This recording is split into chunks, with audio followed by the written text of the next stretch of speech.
Part 63. The Prince is Very Fierce. Author, Guangguanggongzi. Chapter 621. There were thousands of cars and horses outside Prince Su's mansion, and in the main hall of the prince's mansion, hundreds of desks were filled with officials from the 12 states of Ziliang. Su Wangsuyu was dressed in a python robe, sitting on a big Huanghuali chair, grinning like the god of wealth, acting as the happy father-in-law. Lao Xiao, holding a cane, served as the master of ceremonies beside him. The hall was festive yet solemn, with a soft red carpet spread in the middle. Guests sat on both sides, all looking forward to it. With the sound of the auspicious time has come, there were the sounds of fireworks and firecrackers outside the palace, and the maids in festive clothes appeared at the entrance of the hall surrounded by the bride. Su Buring wore a red robe, stood next to Suyu, straightened his clothes, and watched with a smile as the 4 beautiful brides walked in. Xiao Qi walked in front in her wedding dress. Her steps were graceful, her temperament was gentle and elegant, and her movements were smooth and flowing. Although her face was not visible due to her hijab, her aura was cultivated over the years, and she looked even better than Su Buling. Steady and steady. As soon as he appeared, the guests in the hall became quiet for a while, and then some ladies whispered. As expected of the head of the Xiao family in Huainan. She is a perfect match for our prince, a talented man and a beautiful woman. Miss Xiao is known as a national scholar. Our prince is so lucky. The guests' praise was not all due to flattery. The Huainan Xiao family spanned 3 dynasties and survived for thousands of years. The total number of queens and prime ministers produced in history is estimated to be in 3 figures. No matter how powerful the Su family is, it has only grown from the grassroots. A family that has been passed down for 3 generations can only be regarded as a nouveau riche in the eyes of the family. Miss Xiao came to Ziliang to become the eldest concubine. Strictly speaking, it was considered a downtrodden marriage. Even when Suyu first asked Su Buring to go to Jiangnan, she didn't expect that Su Buring could actually abduct Xiao Qi back. When Xiao Qi heard the exclamations and admirations from those around her, she didn't show anything strange. She still followed the wedding process and walked slowly through the main hall where everyone was watching. Xiao Xiang'er, who was next to him, was a little nervous. Xiao Xiang'er once entered the palace as a queen and held a wedding ceremony. The scale was larger than that of a vassal king. But at that time, the old emperor had difficulty even standing up, so he sat behind the curtain. She also sat next to him to welcome the worship of the officials. Nothing to do.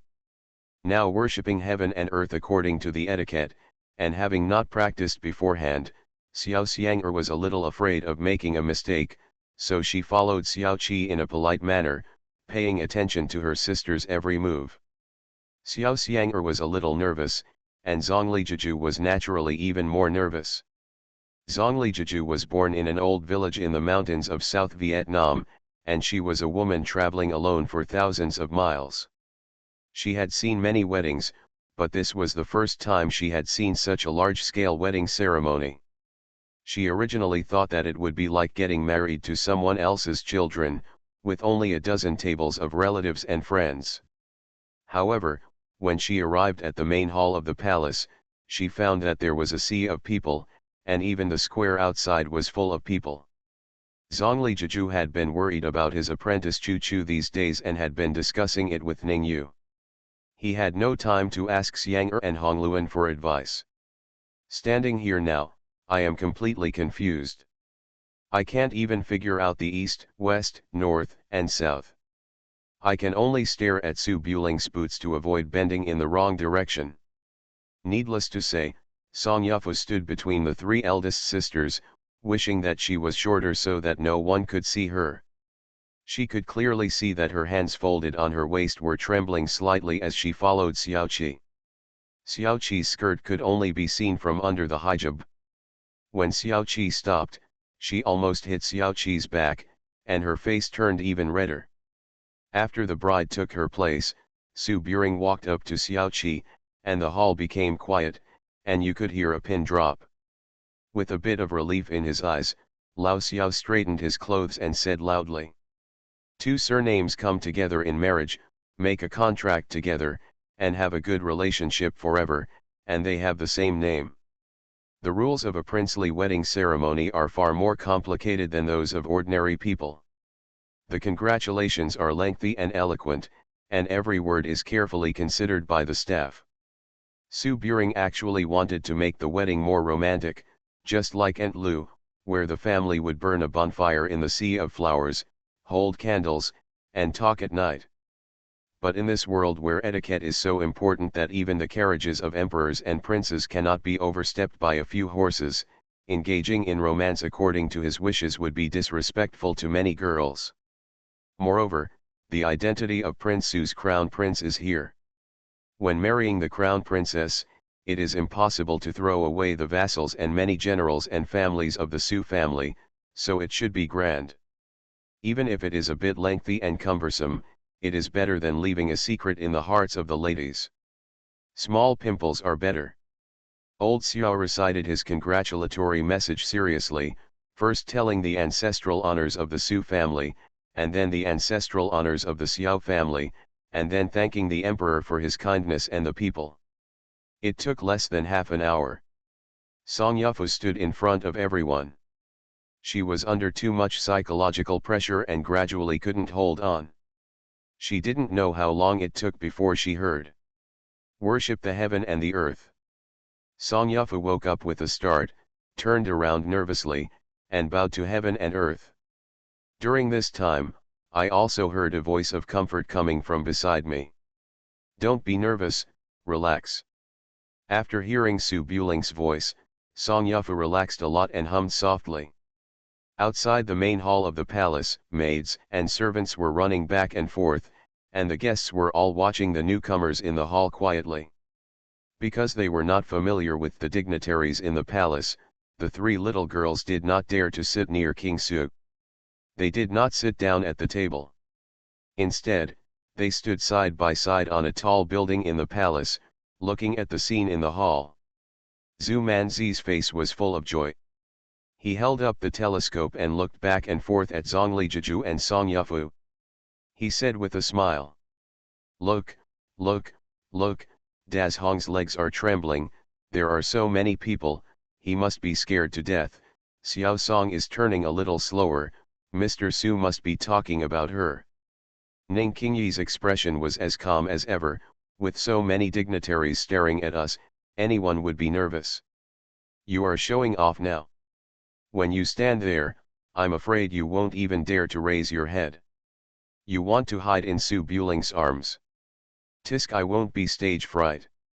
My father will definitely be there. With the great sword master sitting next to me, who dares to laugh at me? Ning Qingyi frowned and thought about it. It seemed so. However, he also thought of his parents and couldn't help but sighed softly. If parents can accompany their children to get married, who would want to be a floating woman in the rivers and lakes? Zhongli Chuchu stood behind the two of them with a much more complicated expression. She stared at her master who was bowing to Su Buling and his wife. Even though she reminded herself, it's nothing. I should congratulate you. This is a good thing, she still couldn't help feeling uncomfortable. It was more uncomfortable than the last time she saw her master and Su Buling messing around. After standing there for a while, Zhongli Chuchu's eyes were misty. Perhaps she couldn't bear to watch any longer, so she turned around silently and walked down the stairs. Ning Qingyi knew Chuchu was not feeling well, so he tilted his head and asked, Chuchu, where are you going? Zhongli Chuchu didn't look back, but said calmly, I've been busy all morning, a little tired, just taking a walk. Oh. Ning Qingyi thought about it, and didn't know how to comfort her. After watching Chuchu disappear alone down the stairs, his eyes returned to the wedding in the hall. The prince is very fierce. Author, Guan Guan Gong Zi. Chapter 622. After changing glasses and saying congratulations, the sky gradually darkened in the joy of the wedding. The red lanterns all over the city lit up, turning Suzhou City, far in the northwest border, into a pearl in the sea of sand. Sitting in the wedding room in the back house, you can still vaguely hear the noise coming from the distance, but the wedding room is extremely quiet. A red candle is placed on the desk, waiting for the arrival of the male host. Song Yufuzi sat gracefully on the edge of the red bed, her head still covered with a hijab, and she hadn't moved for a long time. Maybe she had waited for a long time and her legs were numb from sitting. Song Yufu wanted to stand up and walk around, but she was afraid that Su Buling would come back suddenly and see her running around unruly and leaving flaws on the most important night of her life. She could only. He spoke softly. "Daodu, is it dark?" At the door of the room, Daodu, a maid in red clothes, was standing neatly, thinking about the question: when the young lady gets married, she will be a dowry, will the young prince eat her together? Her face turned red. Hearing Song Yufu's voice, she quickly turned around. "Miss, it's just dark," Song Yufu said softly. According to the procedure, Su Buling should go to Xiao Qi's room first, then Xiao Xiang and then Jeju or her. If everyone consummates the marriage, it will be early tomorrow morning for her. "Daodu, keep an eye on it for me. If Mr. Su comes over, remind me." "Okay, ma'am." Song Yufu felt a little relieved, stood up, rubbed her numb legs, then took out the books from under the pillow, came to the light, and carefully looked at them from the gap under the hijab. On a night of flowers and candles in the bridal chamber, the books to read will naturally not be poetry, songs, or the 4 books and 5 classics. Song Yufu came from a scholarly family and had a conservative upbringing since childhood. She only knew everything about men and women when Su Buling teased her. Before ordinary people's daughters got married, their mothers would come over to teach them these things. Song Yufu didn't have a mother, so Lu Hongluan came over this morning and explained it a little bit to Song Yufu. Lu Hongluan is also a woman from a wealthy family. She is relatively conservative by nature. She has only been unmarried for 2 days. What can she teach her? There were quite a lot of people watching, but things like tails and quail eggs were hard for even Lu Hongluan to talk about. How could he dare to talk to Song Yufu? Lu Hongluan dilly-dallied for a long time before giving Song Yufu an erotic album and asking her to read it as she pleased and just close her eyes. Regarding this kind of thing, Song Yufu was too embarrassed to ask others, so she could only secretly make up for it when Su Buling didn't come over, so as not to make a fool of herself later. Drunk in front of the dewflowers with red makeup, lying down watching a beautiful woman playing jade flute. Under the light of the red candle, Song Yufu half squinted her eyes, not daring to read the pictures in the book, but just read the words next to them. After reading it for a long time, I still didn't understand the meaning, so I could only turn another page and continue to ponder it word by word. The hustle and bustle outside was still there. As the groom's official, Su Buling had business to do in the evening, so it was naturally impossible for him to get drunk. After saying hello to the many officials and squires who came to celebrate, he returned to the back house. Tonight is the wedding day, and the back house is very quiet. The maids are all staying in the house to wait for orders, so as not to disturb the newlyweds with the sound of moving around. Su Buling came to Song Yufu's yard with light steps. When he looked up, he found that the window paper of the wedding room reflected the silhouette of a woman holding a book and reading. She was walking back and forth, just like taking students to read in the Imperial Academy. While there were flowers and candles in the wedding room, I still wanted to read a book. Su Buling was a little amused. He walked slowly through the corridor and saw the 14-year-old maid Daodu. She was squatting obediently at the door, holding her cheeks in her hands. Her face was red. She didn't know what she was thinking of, and she bit her from time to time. He bit his lower lip, showing a shy look.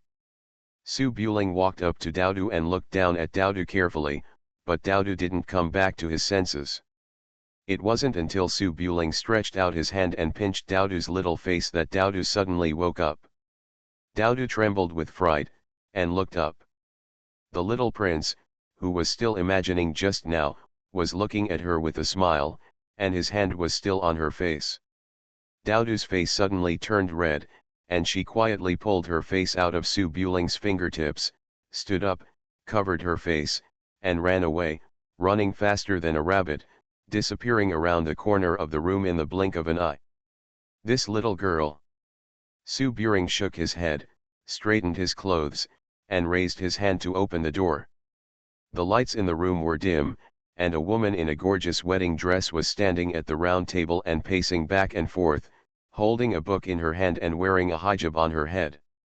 The scene was quite strange. Su Buring looked carefully and found Song Yufu. He was reading through the slit under his hijab.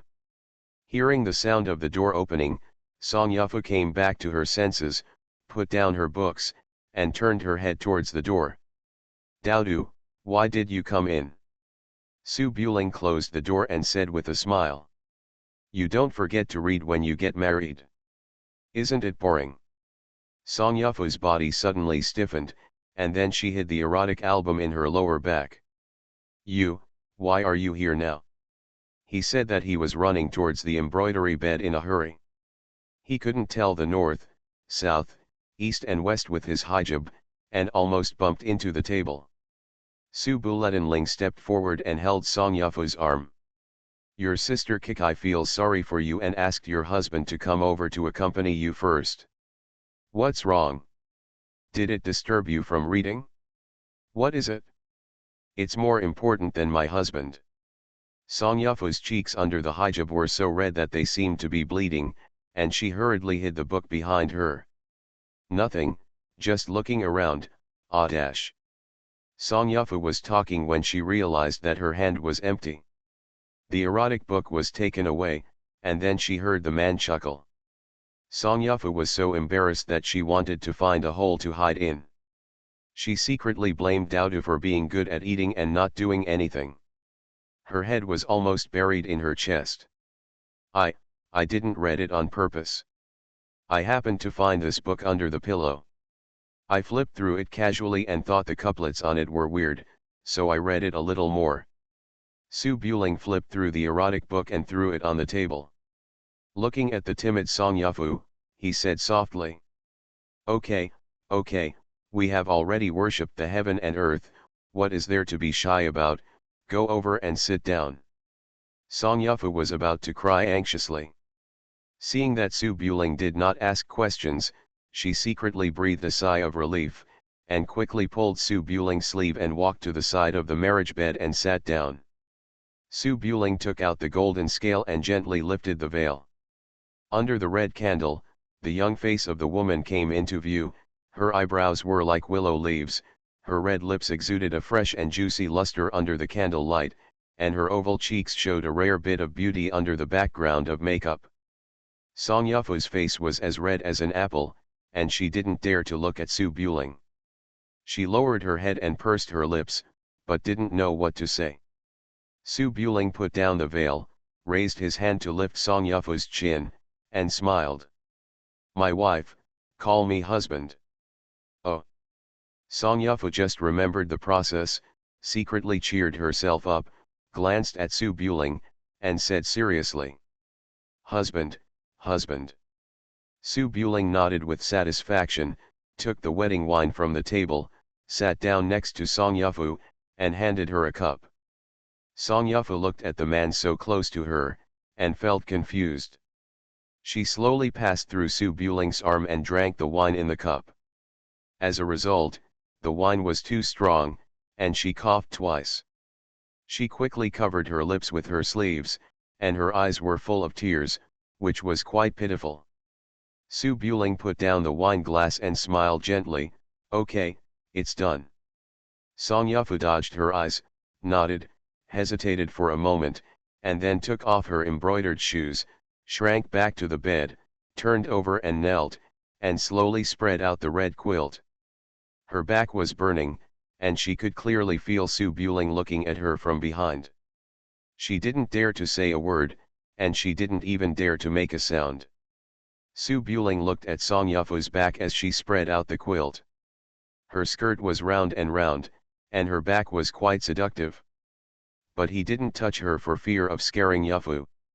After Song Yufu laid out the quilt, she glanced back at Su Buling and whispered, "Husband, are you going to sleep, sleep?"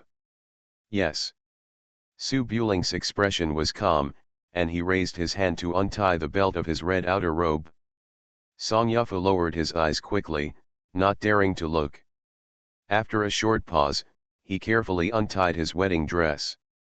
The fiery red skirt was taken off, revealing the white jade shoulders, and the red belly band embroidered with mandarin ducks showed a different color under the candle light.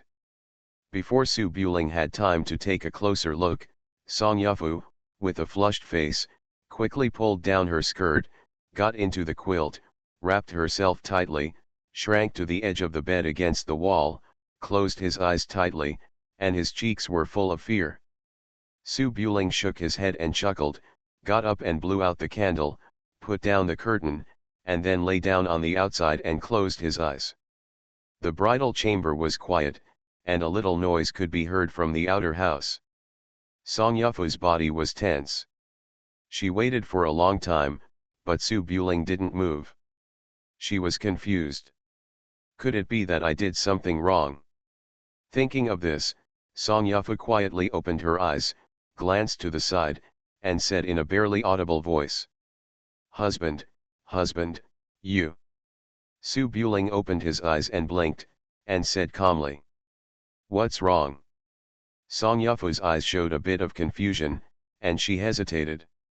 "Is the bridal chamber like this?" Su Buling leaned on the pillow and said seriously, "Yes." "That's so boring." Song Yufu's face flushed, and she bit her lower lip. "It's not like that, I just saw the picture in the book." Su Buling raised his eyebrows, "You've seen it, and you're still asking me, how long are you going to lie down?" Song Yufu was at a loss, and then she changed color and became entangled. "Do I have to move? I thought that my husband." "You must not have looked carefully, think about it carefully." Su Buling closed his eyes again, looking like a wife who was ready to pick and choose. Song Yufu didn't see much just now, and she couldn't remember it clearly at this time. She shrank in the quilt and hesitated for a long time before slowly rolling out, rolling again, and leaning against Su Buling, tightly. When their arms touched, Song Yufu's whole body turned red. She dared not move at all. After trying for a long time, she said with a tearful voice, "Husband, I really can't." "It's okay, husband will teach you, you must learn well." "Well, thank you husband, ah." Outside the window, the stars and the moon were dim. After a brief whisper, the wedding room became quiet, with only a faint murmur left. Thank you Kage for the reward. You are listening to Novels at Bless Up channel. Wish you happiness and luck. Please subscribe to receive new novels. How do you feel about this novel? Please like and leave a comment. The prince is very fierce. Author, Guan Gong Zi. Chapter 623. The moon was bright and the stars were sparse, and the guests in the palace gradually dispersed.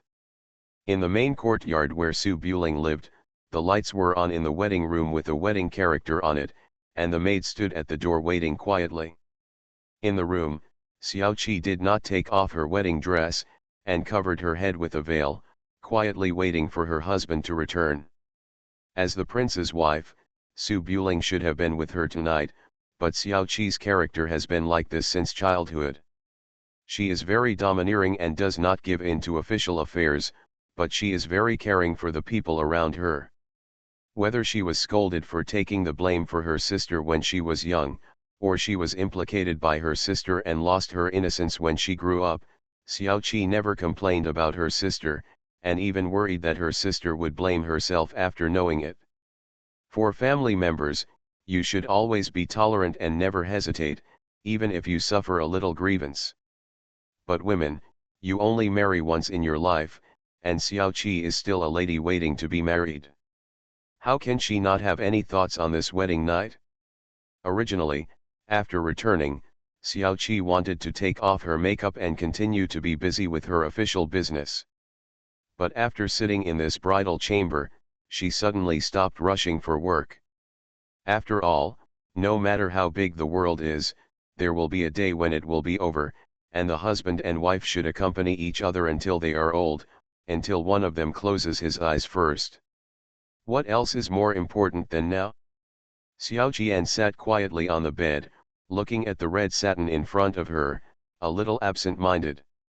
In fact, she also wanted to be jealous like Hongluan, act like Xiang and be coquettish or weak like a few little girls.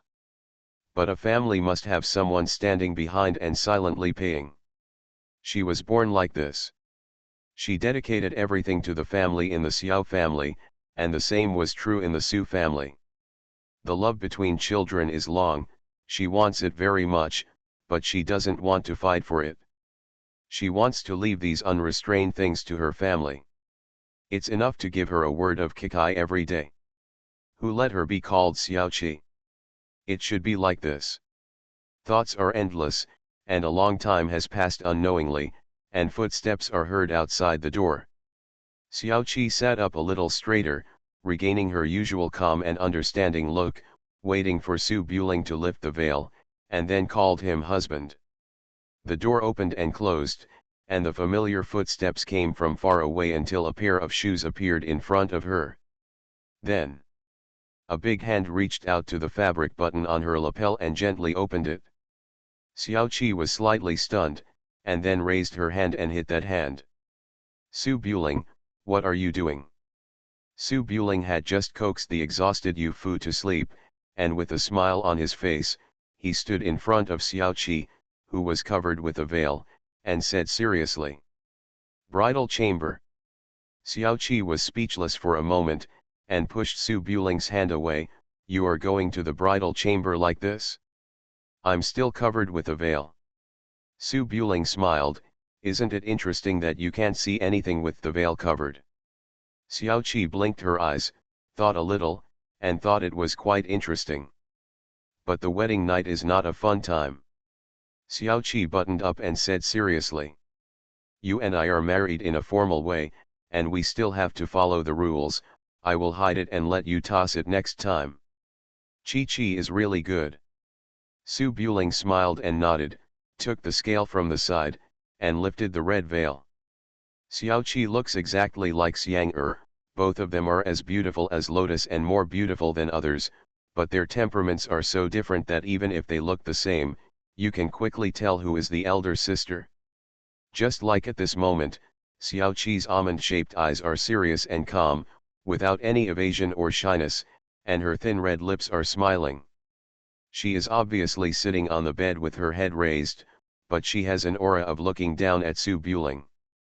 After Su Buling looked at her for a few times, he raised his hand and scratched the tip of Xiao Qi's nose. Madam, are you unhappy? Xiao Qi was naturally happy, but she rarely showed her emotions. She held Su Buling's fingers. Husband, bring the wine. Su Buling nodded with a smile, took the broken jade from the table, handed it to Xiao Qi, then picked her up and put her on his lap, gently clinked the cups, and then drank the wedding wine. After all, they were an old couple, and the initial entanglement and resistance had long since disappeared. Xiao Qi naturally leaned on Su Buling's arms and looked at Su Buling's face. Su Buling, I asked you what your plans were in the future, and you avoided the topic. Su Buling was a little raised his eyes and pointed to the red candle in the room. Chi, on the wedding night, no business talks. Xiao Qi drank a glass of wine, her cheeks flushed a little, and her eyes were still serious. I married you without asking you for anything. Today on the wedding night, you can't bear to lie to me, so I have to ask now, otherwise I don't know how to plan for your Su family in the future. Su Buling was silent for a while, hugged him tighter, and smiled. If you don't take what God gives you, you will be blamed, if you don't welcome the opportunity, you will suffer. I have never had a country or the world in my heart, only home. If the family is stable, I won't take other things, if it is not stable, I will turn the sky upside down until I am comforted. Xiao Qi thought for a while, understood in her heart, and nodded slightly, I know, husband. Then she prepared to get up. Su Buling held Xiao Qi tightly and asked in confusion. What are you doing up? Looking for the tail. Xiao Qi got angry when she heard the tail, tapped Su Buling on the forehead, and pointed to the yard next to her. Xiang'er and Jeju are waiting, go and accompany them. Su Buling shook his head, how can that be, the night is long, and if Kikai stays alone in the bridal chamber, you will remember me for the rest of your life. Xiao Qi couldn't get rid of Su Buling's arm, so she stopped struggling and just frowned and said. We've already consummated the marriage many times. What else is there to consummate? You know I don't care about these little details. It will be the same tomorrow. Su Buling hugged Xiao Qi, put her on the quilt, and looked down at her. It's different. The wedding night must be memorable. I'm not tired to death. Xiao Qi's cheeks were slightly red. She didn't refuse anymore. She took the initiative to hook Su Buling's neck and said softly. How to commemorate? Not from behind, at most, I'll let you play with your tail. I'm not Xiang'er, that damn girl. I won't satisfy you. Su Buling thought for a while, leaned over to Xiao Qi's ear, and whispered. Sister-in-law, how about you call me brother-in-law tonight? Brother-in-law. Xiao Qi's ears were numb. She had already felt something. When she heard the words sister-in-law and brother-in-law, she almost fainted. She raised her hand and patted Su Buling on the shoulder, saying coquettishly. Are you sick? What sister-in-law, brother-in-law, you make it sound like that. It's a role-playing game, so I must remember it vividly. You and Xiang'er did that, why don't you let her call you brother-in-law?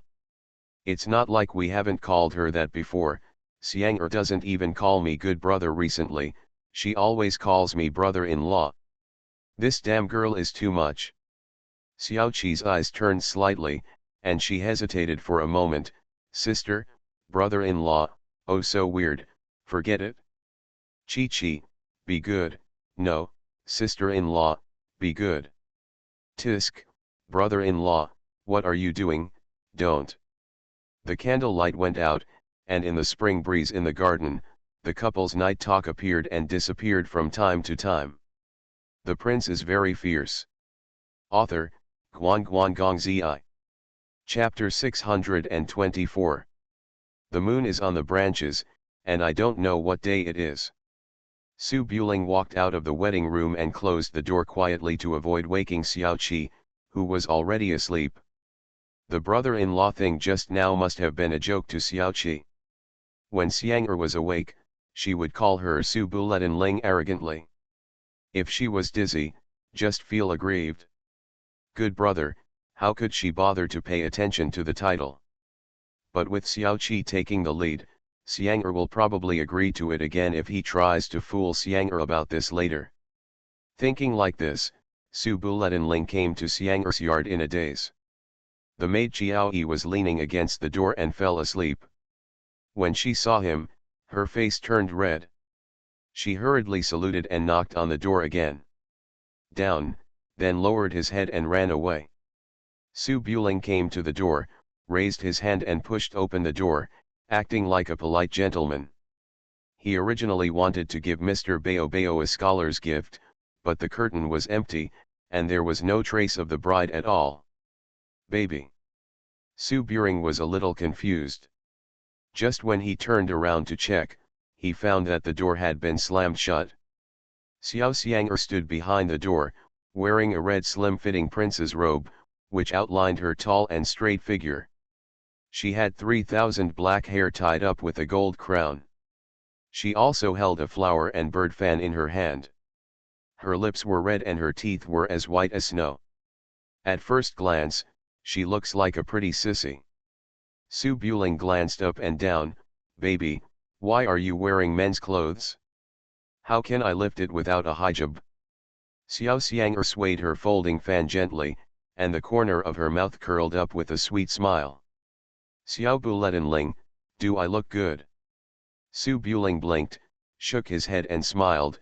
Of course you look good, but men's clothing is a bit awkward, and you don't look like a man in men's clothing. Xiao Xianger put away her folding fan, walked up to him with graceful steps, and gently pushed Su Buling's chest with the folding fan. Nonsense, if you really looked like a man, would you still let me help you detoxify? Today is the day when you and I officially get married. In order to help you before, I gave you everything. In the future, I have to hide behind and bear my sister's my name is with you, you have to make up for it, right? Su Buletinling secretly felt that something was wrong, raised his hand and put it around Xianger's waist, and said with a smile. That's natural. Well, what kind of compensation does the baby want? Xiao Xianger's eyebrows curved. In the past, didn't you often ask me to play the role of the resentful Empress Dowager who lives alone in the palace, and you should be the heir apparent? This is a true performance. Xiao Xianger's eyes were fierce, she raised her folding fan and pointed at the wedding dress on the table. Tonight, I will be the supreme emperor in the palace, and you will be the poor princess who was forced to go to Beijing and was taken to the palace by a solitary princess. Su Buletinling's expression changed and he raised his hand slightly. Baby, don't be ridiculous. It's impossible to dress up as a woman. Otherwise, you should still be the queen mother and I'll be Lao Ai. Who is Lao Ai? From other places, a queen mother's appearance is particularly famous. She obeys the queen mother's words and listens to whatever she says. Xiao Xianger was full of disbelief. The queen mother is very famous for her beauty. Can the emperor recognize this wild father? Su Buring smiled softly. I definitely can't recognize him. He only became famous after he was discovered. After being discovered by the emperor, was Lao Ai divided into pieces by Ling Qi or 5 horses? 6 horses and quarters. Nonsense, how to divide the 6 horses? When Xiao Xianger said this, she suddenly reacted, her face turned red, and she slapped Su Buling on the forehead with a folding fan. Bah, what nonsense are you thinking about? Su Buletinling smiled brightly, picked up Xiao Xianger, came to the wedding bed and sat down. Okay, the etiquette must be completed, otherwise what will you do if you regret it later? Xiao Xianger was a little reluctant, looked at the men's clothes on her body, and stood up again. No, you don't have to wear a skirt. You have to wear a hijab. Let me lift it once. Su Buling had no choice but to see that he couldn't escape, so he had to sit on the edge of the bed. It was already midnight, the lights in the palace stayed on all night, and the faint sound of silk and bamboo could be heard in the distance. Twitter. In the large room, the little sparrow was dressed in wedding clothes, and was held in the palm of the hand by the master helplessly, stroking the hair on the top of his head. The good sparrow was almost bald. Zhongli was arranged to be last, and she didn't feel aggrieved. After all, she was the first to formally marry Su Buling. The date was recorded in the marriage book, so she just knew it in her heart. There was no need to compete with the 2 sisters of the Xiao family. I don't dare to fight. Anyway, I just need to be in front of Ning Yuhi. Because it was not the first time that she entered the bridal chamber with Su Buling, Zhongli was not as excited as the other girls, and her thoughts were still on her apprentice Chu Chu. It's just that the palace has strict rules and she has become the prince's concubine. She can no longer just leave like a woman in the world. There are still maids waiting outside, so she can't go out and can only sit in the room and wait. Just when the time was about to pass, there was finally a noise at the door. The little sparrow felt relieved and flew out of his hand quickly, hovering at the door.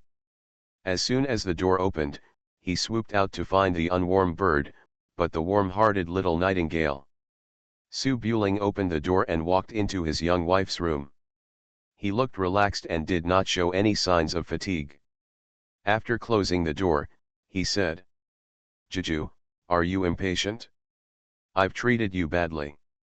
Zhongli Jeju sat upright and said softly, "Sister, I am generous and don't care about those little girls. You are the first one to worship me. Just don't forget it. That's natural."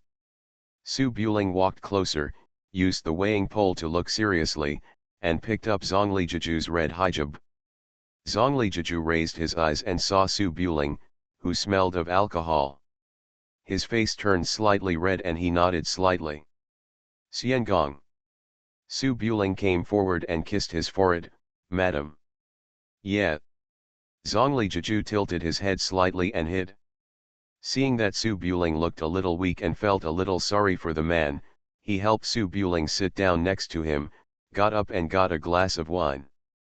With a good daughter-in-law waiting on her, Su Buledenling naturally enjoyed it.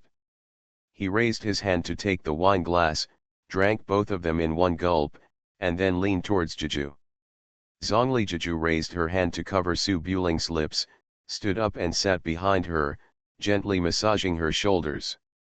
"You should calm down. I told you not to be too indulgent. Your body is not made of iron."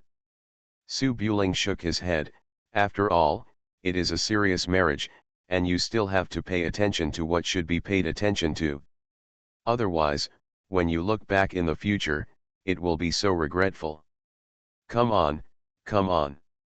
Zhongli Jeju snorted softly, rested his chin on Su Buling's shoulder, and said dissatisfied, "I feel sorry. Why did I have to eat my sister in Yuzhu? It would be better to wait until today. Everything is yours now. I just serve you again and I can't remember anything." Su Buling thought for a moment, turned around, held Jeju in his arms, and unbuttoned the wedding dress. "Jeju, I only used the tail before, otherwise you kept crying and didn't dare to force yourself, otherwise." Zhongli Jeju's expression changed, and his eyes showed a bit of embarrassment. He grabbed Su Buling's hand and said fiercely, "You have a beautiful idea. You have already agreed to listen to me. You said that you can satisfy your husband-in-law when we are together in private. If you miss it today, you will regret it in the future." "I won't." "You go find Ning Yuhi." "Good." Zhongli Jeju took Su Buling's hand angrily. Seeing that Su Buling didn't move and had a wicked smile on her face, she immediately understood that she had been deceived. Zhongli Jeju pursed her lips, raised her hand and twisted Su Buling's arm, then turned around, lay down with her arms folded, and ignored Su Buling. Su Buling glanced behind him and said in a soft voice, "Jeju, I'll take it as your acquiescence." "Oh, if you insist on it, what else can my sister do to you? Anyway, tonight is yours, you can do whatever you want." He. The delicate throat is graceful and the winding path is deep. Unknowingly, it was already late at night, and the wind and waves had not stopped yet. Zhongli Jeju's cheeks were red, and his forehead was covered with fine sweat. In his confusion, a desolate tune blown by leaves came from a distance, sometimes far and sometimes near, like crying. "Woo woo." Zhongli Jeju vaguely recognized that this was a tune Phoenix Seeking Phoenix that was very common in Golongian. Chu Chu spent a year in a hook pen when she was young and learned this piece of music. In the village before, Chu Chu played this piece of music to her using leaves. Neat. Zhongli Jeju's thoughts became clear for a moment, and she looked back at her husband, but her thoughts were quickly washed away, leaving only a hint of deep guilt in her eyes. The prince is very fierce. Author, Guan Gong Zi. Chapter 625. Under my feet is a vast expanse of yellow sand, and above my head is a sea of stars. The lights of the thousands of houses in the huge city gradually went out, leaving only the rows of red lanterns in the palace swaying in the spring breeze. On the top of the tall building, Zhongli Chuchu, wearing a red gauze skirt, sat sideways on the roof under the crescent moon, looking out at the end of the sky outside Yumen Pass. Where did Zhongli Chuchu come from? She didn't belong to the Central Plains, or even to this world. She came from a barbarian land where people ate raw meat and drank blood. Maybe she didn't belong to the land under her feet when she was born. I used to be afraid to go back to that place in my dreams, and I was eager to crave everything that belonged to people. Even if I was in the backyard of a brothel, I looked at the surroundings with surprise, surprised that people could live like this, that there were so many things to eat, and that the clothes I could wear were colorful. Later, I met the most important noble person in my life and got everything a person could get. The weight of the master in her heart is heavier than anything else in the world. Although he is not her biological parents, he has completely transformed her into a person, from an animal, a slave, and a commodity to a normal person. This may be more important to her than her biological parents, because her biological parents gave birth to her in hell, and living is a journey of suffering. The last time Zhongli Chuchu ran away from home, she did not hate the master for using her, but was afraid that the master's feelings for her were fake. This was her only thing, and she would rather escape than see the cruel truth with her own eyes. She had seen too much. Fortunately, she later found that the master still liked her. Knowing this, she was satisfied, and nothing could shake their feelings for each other. But God seemed to have been targeting her all the time. When she was wandering around the rivers and lakes, she met a man who successfully broke into her heart and made her fall deeper and deeper into it. When she realized that it was difficult to extricate herself, she found that the only man she would like in this life was walking together with the most important person in her life. She didn't want to blame her master, because he had been alone for so many years and had given so much for her without asking for anything in return. It was hard to have her own feelings. No matter how painful it was, she couldn't let her master give up what he deserved for her. She had grown up. She didn't want to blame the man either. The man had helped her many times, without any reason and without asking for anything in return. There was always one person who had to let go of the three people. If she didn't want to hurt them, she could only forget all this. Zhongli Chuchu looked dazed and looked back at the joyous Suwang mansion. Today was their wedding day. They shouldn't be so sentimental. If they forgot, they forgot. It was no big deal. Zhongli Chuchu's green eyes were crystal clear. She raised her hand and picked a leaf from the branch next to the building. She put it to her lips and gently blew the only tune she had learned. It was also a celebration for them. Woo woo. The quiet tune was looming, and the Suwang mansion was silent. After an unknown amount of time, a figure landed on the building and stood behind him. Choo-choo. Zhongli Chuchu stopped the tune, raised her big red sleeves, wiped her eyes, smiled, and turned around. Master Ning, why are you here? I couldn't sleep at night, so I came out to sit. Ning Yu he sat down next to Zhongli Chuchu, with a gentle look. I couldn't sleep either, the song just now was very nice. Zhongli Chuchu's smile was rather forced, and after thinking for a while, she simply lowered her head, looked at the tip of her shoes, and remained silent. Ning Yu he sighed, held Zhongli Chuchu's cold little hand, and gently warmed it. Don't blame your master, it's actually my fault. Zhongli Chuchu blinked slightly in confusion when she heard this, and tilted her head to look. Master Ning, this has nothing to do with you. Ning Yu he shook her head, with a bit of helplessness on her cheeks.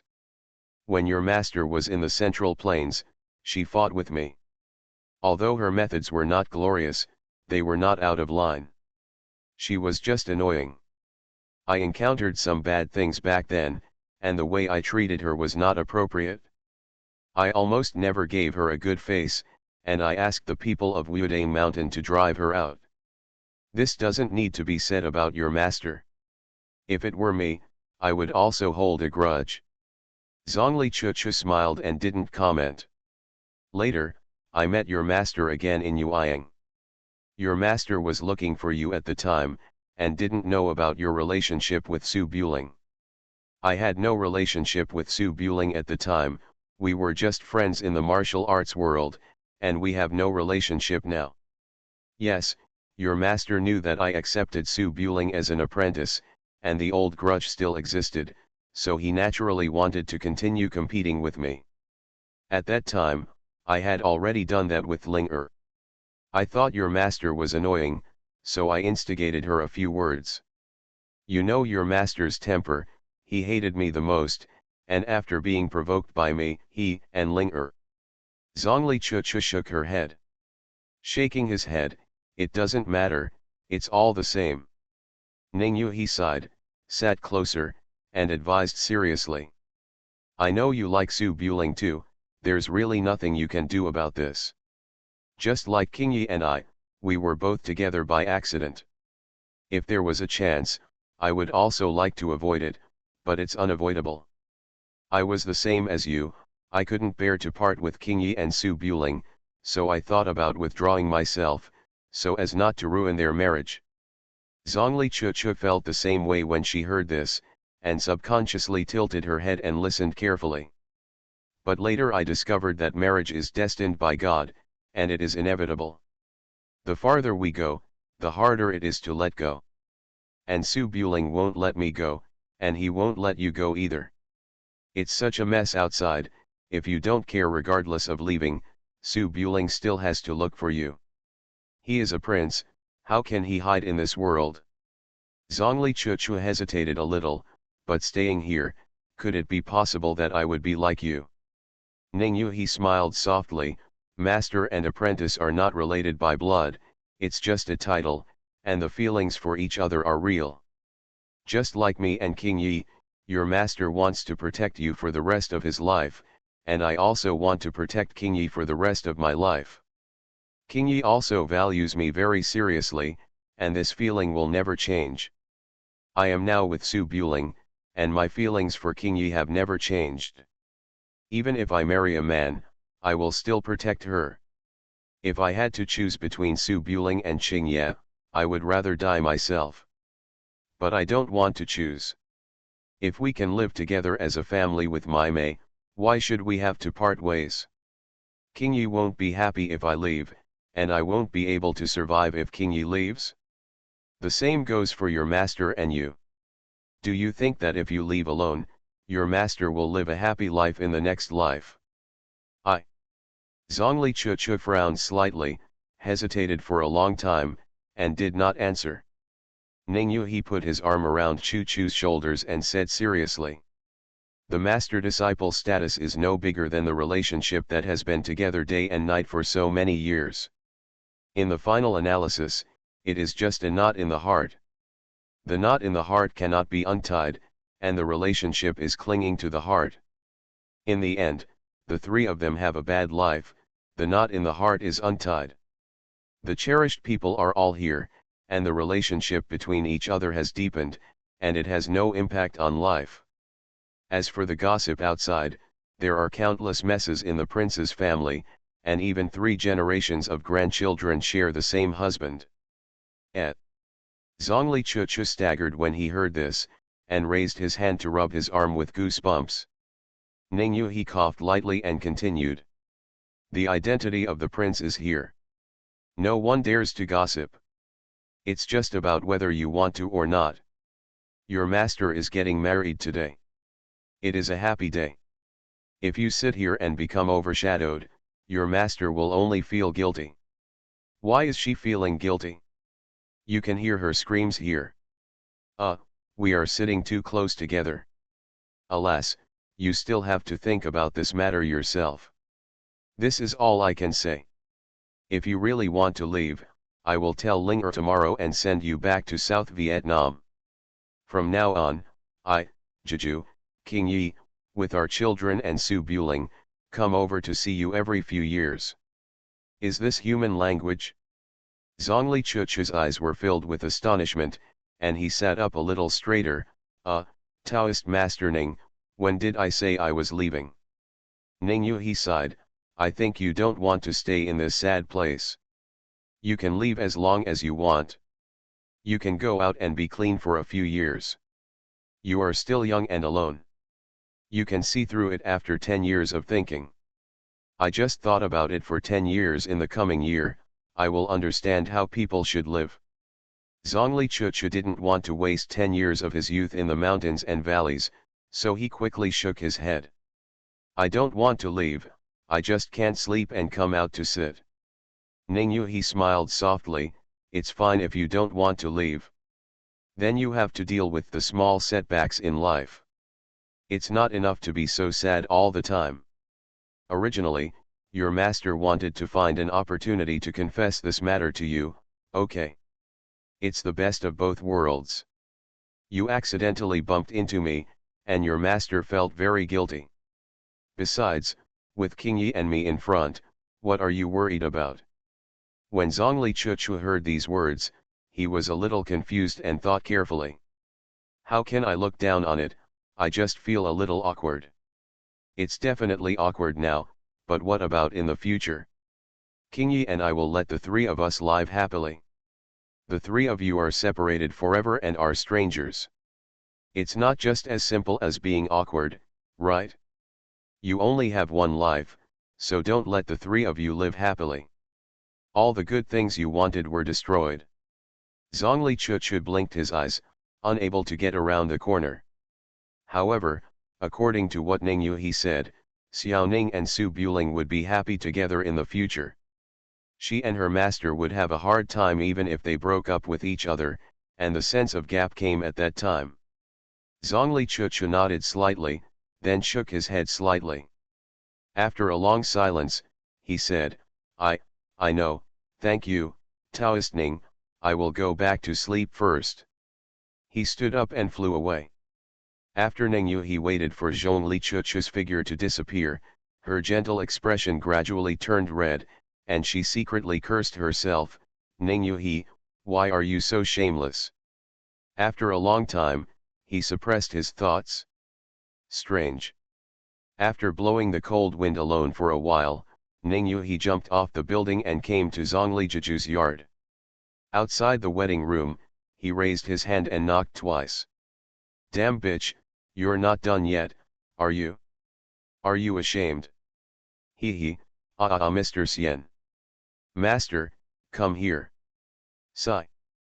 Ningyu he's face turned red, he knocked on the window again, and quickly left the window. You are listening to novels at Bless Up channel. Wish you happiness and luck.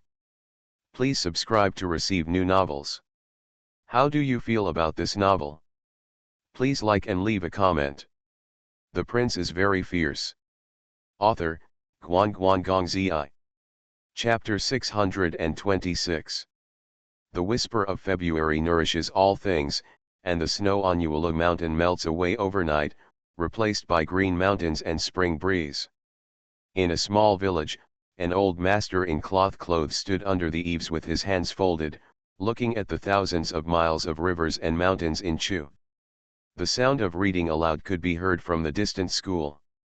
The voice was childish, but it added a sense of vitality to this mountain village. Tap tap tap. His boots stepped on the road that collected rainwater.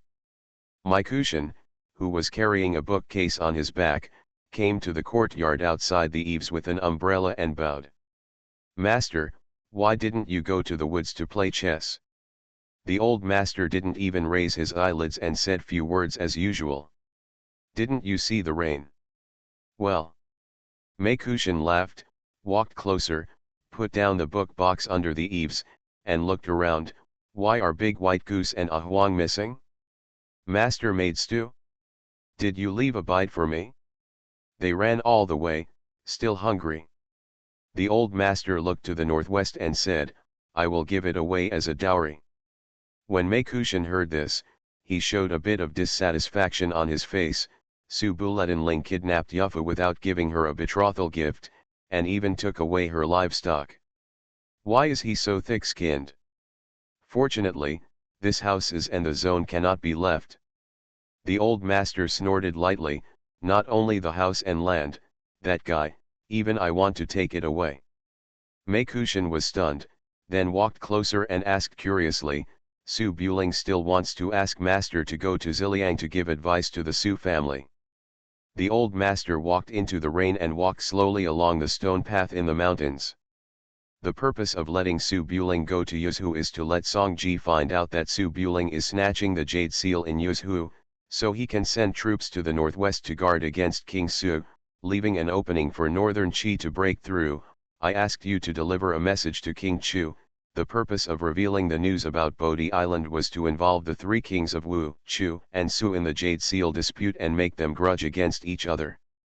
Things went very smoothly, and Su Buling also knew that I was doing these things behind his back, so he sent someone over a few days ago to ask for the goose, and asked me to come out and let me stay in Suzhou, so that I would not feel that Songji and Song Zhangping were it was more promising, so he changed hands and sold him.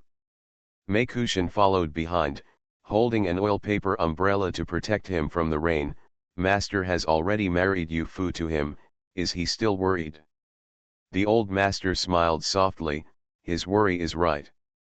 If he thinks that I have married a granddaughter, she will turn to him unconditionally, which is really useless. What I, Su Mu, want in my life is the same as my ancestor Zhou, which is nothing more than peace in the world. Peace is created, just like raising voodoos. The monarchs of the three kingdoms and various princes are just worms in the voodoo cup. They use the flesh and blood of other bugs as nourishment, devouring each other and cannibalizing each other until only the last voodoo king is left. There will be peace in the Sku cup, which is also the general trend. But the time span of cannibalizing and annexing each other is too long. The longer it is delayed, the deeper it will hurt the people.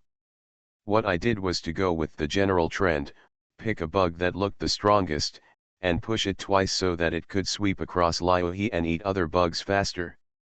This insect could be Songji, Song Zhangping, even the Zhang family of the northern Qi dynasty, the Chen family of the South Vietnam, or even a common citizen, but it must be the most likely to become the Gu King among all the insects. If Su had not been lucky enough to eat other bugs, even if I was Grandpa Yufu and treated him as my grandson-in-law, I would not be able to go against the general trend and forcibly support him to become the Gu King. People are causing trouble. All that can be done at that time is to save the lives of his family. After Mei Kushan thought carefully, he nodded, Master views people and things from the perspective of the world. Ordinary people really cannot understand Master's painstaking efforts. If you don't take what God gives you, you will suffer the consequences. I only hope that Su Buling can understand this truth. The old master turned to look at Mei Kushan, does the king of Chu have any action? Mei Kushan nodded slightly, the north was retreating steadily, and the Qi army was approaching the Yellow River. The three kings of Wu, Wei, and Yu took advantage of the situation and gathered 400,000 troops. They also recruited more than 300,000 rebels from all over the south of the Yangtze River and sent them to the court. The ultimatum was issued and even the water transportation supply of the Liaxi Duhufu was cut off. The Liaxi Duhufu had asked the court for help many times. Unable to defeat the enemy externally and not listen to the propaganda internally, the Song dynasty had no way to return to heaven. Some courtiers have already suggested that Zhen should be placed in Songling, the eldest son of the emperor, in order to suppress the chaos of the kings, first pacify the northern Qi dynasty, and then make long-term plans. After the king of Chu inquired, he sent a secret message to Chang'an. I'm afraid there will be a reply in the near future. The old master nodded, go and talk to Wudane Mountain and ask Master Kingxiu to write a personal letter to tell the king of Chu that he coerced Chen Daizai to murder Su Buling in order to divert the disaster eastward and let the Ziliang army enter Guanzhong Road. Tell me once, otherwise the Ziliang army will be gone when they reach Chu. Yes. Mei Kushan nodded and walked away holding the oil paper umbrella. The spring rain falls slowly. The old master, who was walking with his hands behind his back, was immediately drenched when his head was empty. Umbrella? Oh, master, I'm sorry. 3 days later, Chang'an City. The current situation is like the gloomy weather above the imperial city, with black clouds pressing over the top, making it difficult to breathe. In the imperial study at the back of the Taiji Palace, the courtiers stood with their hands hanging down. The chaos that had broken out since the beginning of the year had caused the courtiers to lose their former pride, and their faces were filled with a lingering sadness. The original courtiers of Daio ruled the world and welcomed all nations to come to court. In their eyes, the princes and barbarians were just some troublesome little insects. They could shake up the world with just a stomp of their feet. This has been the case since the founding of the country. But now, the courtiers suddenly realized that stamping their feet was no longer effective. The Northern Qi dynasty, which was originally regarded as a lost dog, turned to look at the central plains, revealing its fangs and claws, which were so sharp that it sent chills down the spine. I thought that by moving the Guanzhong army over, I could easily overthrow the Northern Qi dynasty. However, I discovered during the fight that the Guanzhong army could not defeat the Northern Qi cavalry on the frontal battlefield. If Daio's defenders did not have the advantageous location and numerical superiority, the advantage may have been defeated by the Northern Qi soldiers who were not afraid of death and crossed the Yellow River. Looking back now, I realize the problem. Daio has been busy recuperating for a period of time, and the army has never fought a big battle. The generals leading the army are all descendants of the founding generals from before Jiezi. However, in actual combat, they were too conservative. They did not have the vigor that Daio had when he fought out of a small area. Moreover, the front and rear were unstable, and the frontier generals could not calm down to fight. The Northern Qi dynasty is completely different. It is located in the desolate land of Mobei. For a piece of grassland and a water source, it fights with the barbarians in Sibei almost every day. I heard that they all went to the Qinhe River. The gap between them gradually widened over the past 60 years, and it was only then that the courtiers realized that Daio's soldiers and horses were no longer the ones under General Su Lai's command. Although it is difficult to fight externally, the three eastern kings took the opportunity to raise troops to force the palace. Under internal and external troubles, no matter how strong the country is, it cannot last long. Faced with this dilemma, Songji was obviously the most annoyed. He threw the secret letter in his hand directly at the feet of the ministers and scolded angrily. This Song Zhengping is so ambitious. I asked him to send troops to pacify the south of the Yangtze River. I sent 30,000 troops slowly, and asked him to send troops to help the northern Xinjiang. He failed to take any credit for the consecutive defeats. Now that the east side can't suppress it, he came to persuade him. I am here to let him take charge of the overall situation. I will give him the throne. What can he do now? Beg for surrender from the Northern Qi dynasty and deploy a large number of troops to pacify Jiangnan. The courtiers saw the secret letter on the ground, looked at each other several times, and didn't know what to say. From the beginning, the king of Chu was trying to gain benefits between Chang'an and Jiangnan. Sending a secret message at this time was obviously taking advantage of the situation, so that Songji, who was facing a dilemma, was forced to leave the mess behind and let him clean it up. If the king of Chu really wins the throne, the three kings in the east will no longer have the reputation of being a military leader, and maybe they can talk about it. Moreover, with the combat power of the king of Chu and the Liaxi and Guanzhong armies, it is not impossible to attack the northern Qi from the top and push to the south of the Yangtze River from the right.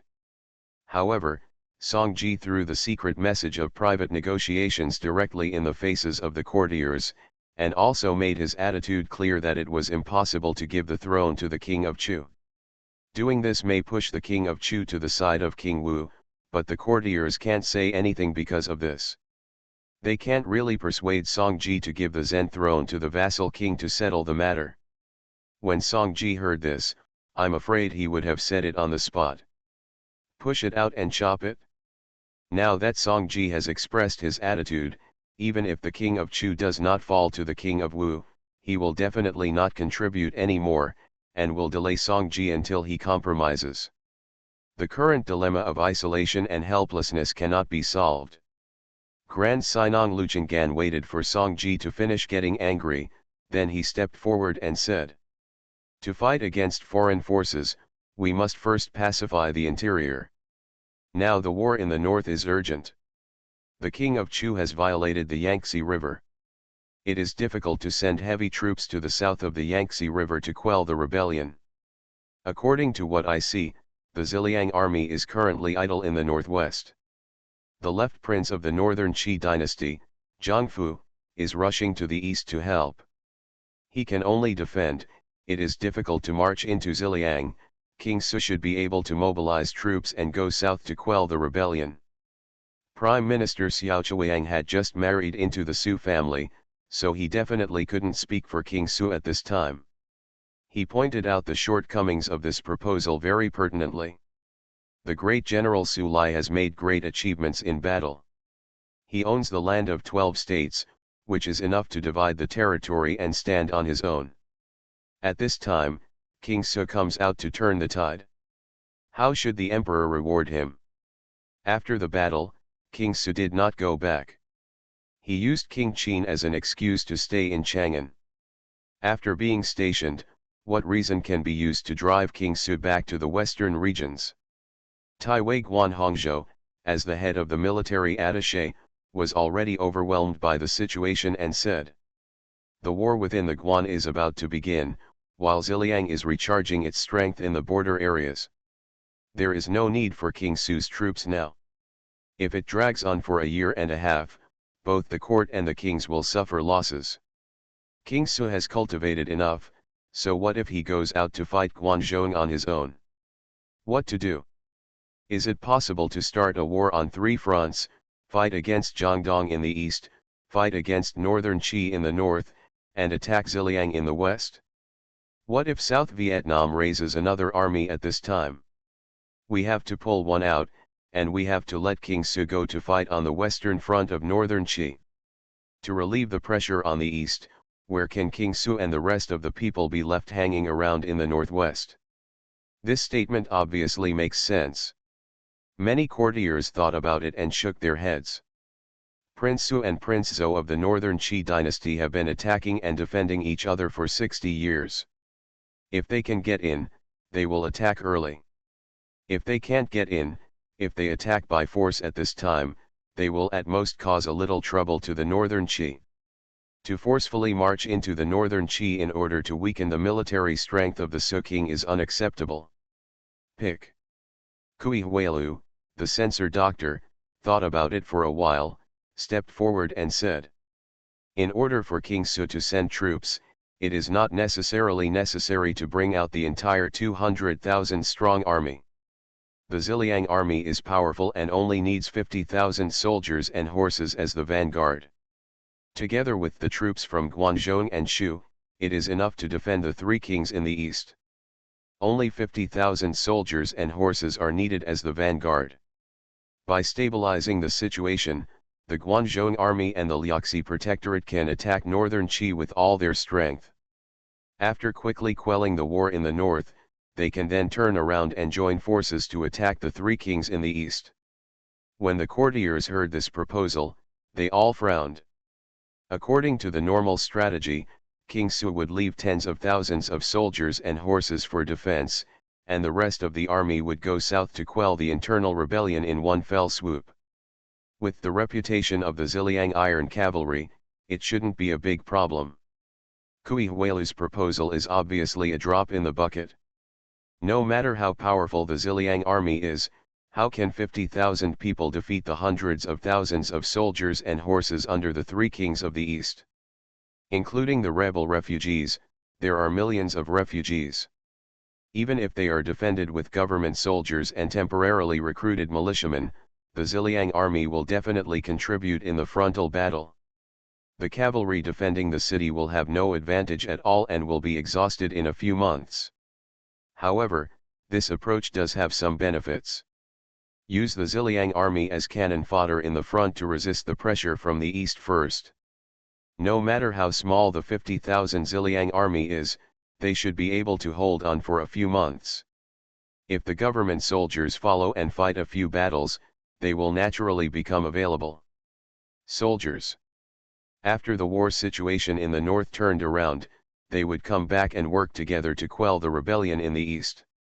The Ziliang army would not take the lion's share of the credit. By the way, the Ziliang army's strength would also be reduced, which was the best of both worlds. But this idea is obviously too bad. Song Ji thought about it for a while and nodded. Su Buling is already at the age of Guan. He will have the important task of taking charge of Ziliang in the future, and he cannot lack experience. Pass the decree and order Su Buling, the crown prince of Su, to enter Guanzhou with 50,000 elite troops. And cooperated with the Hussar General Guan Hongyi to pacify the three kings in the east. Promise. Taiwei Guan Hongzhou quickly bowed and said yes. Many courtiers hesitated after hearing this and nodded slightly. Su Buling came here with 50,000 soldiers and horses, and he must have followed the Hussar General Guan Hongyi. Su Buling's martial arts are indeed high, but after all, he is nearly 20 years old and has never fought. There is no way he can be like the General Su Lai. With tens of thousands of soldiers and horses snowballing, it developed to the point of being uncontrollable. And after the battle, it was easier to let Su Buling go back and eat sand than to let King Su go back with hundreds of thousands of Ziliang troops. After the ministers had no objections, the eunuch was about to go down to deliver the order when a civil servant suddenly said, "If Crown Prince Su brought 50,000 soldiers and horses, and quelled the rebellion of the three kings in the east before the northern Qi army retreated, King Su led another 150,000 elite troops to recuperate in the northwest. By then Crown Prince Su would have returned to Chang'an." The ministers were silent for a moment, and Song Ji frowned. The civil servant quickly shut up, and after thinking about it, he felt that he was a little suspicious. If 50,000 soldiers and horses can sweep across the three eastern kings, then why is King Su staying in Ziliang eating sand? He had come out with an army of 200,000 to sweep the world. The main plot of the transitional chapter is being written later. I will send it out after finishing it. The prince is very fierce. Author, Guan Gong Zi. Chapter 627. The morning sun rises from the east, and Suzhou city seems to have arrived in spring overnight. Above the plaque on the gate of the palace, several spring swallows were building their nests with spring mud in their mouths. A plump little sparrow stood nearby and looked at it curiously. The two palace guards raised their heads and paid attention to the little sparrow at all times, for fear that the prince's concubine's beloved pet would accidentally injure him. "It's gone. It's still early, the girls in the back house are getting up one after another, and the maids are walking in the corridor." In Song Yufu's boudoir, a portrait of a man hangs on the wall, two bookshelves are filled with books, a vermilion wine gourd is placed on the desk, and the rouge and gouache given to her in Chang'an are neatly placed on the dressing table. The curtains of the embroidered bed were hanging down. In the red quilt, Song Yufu's face was slightly red.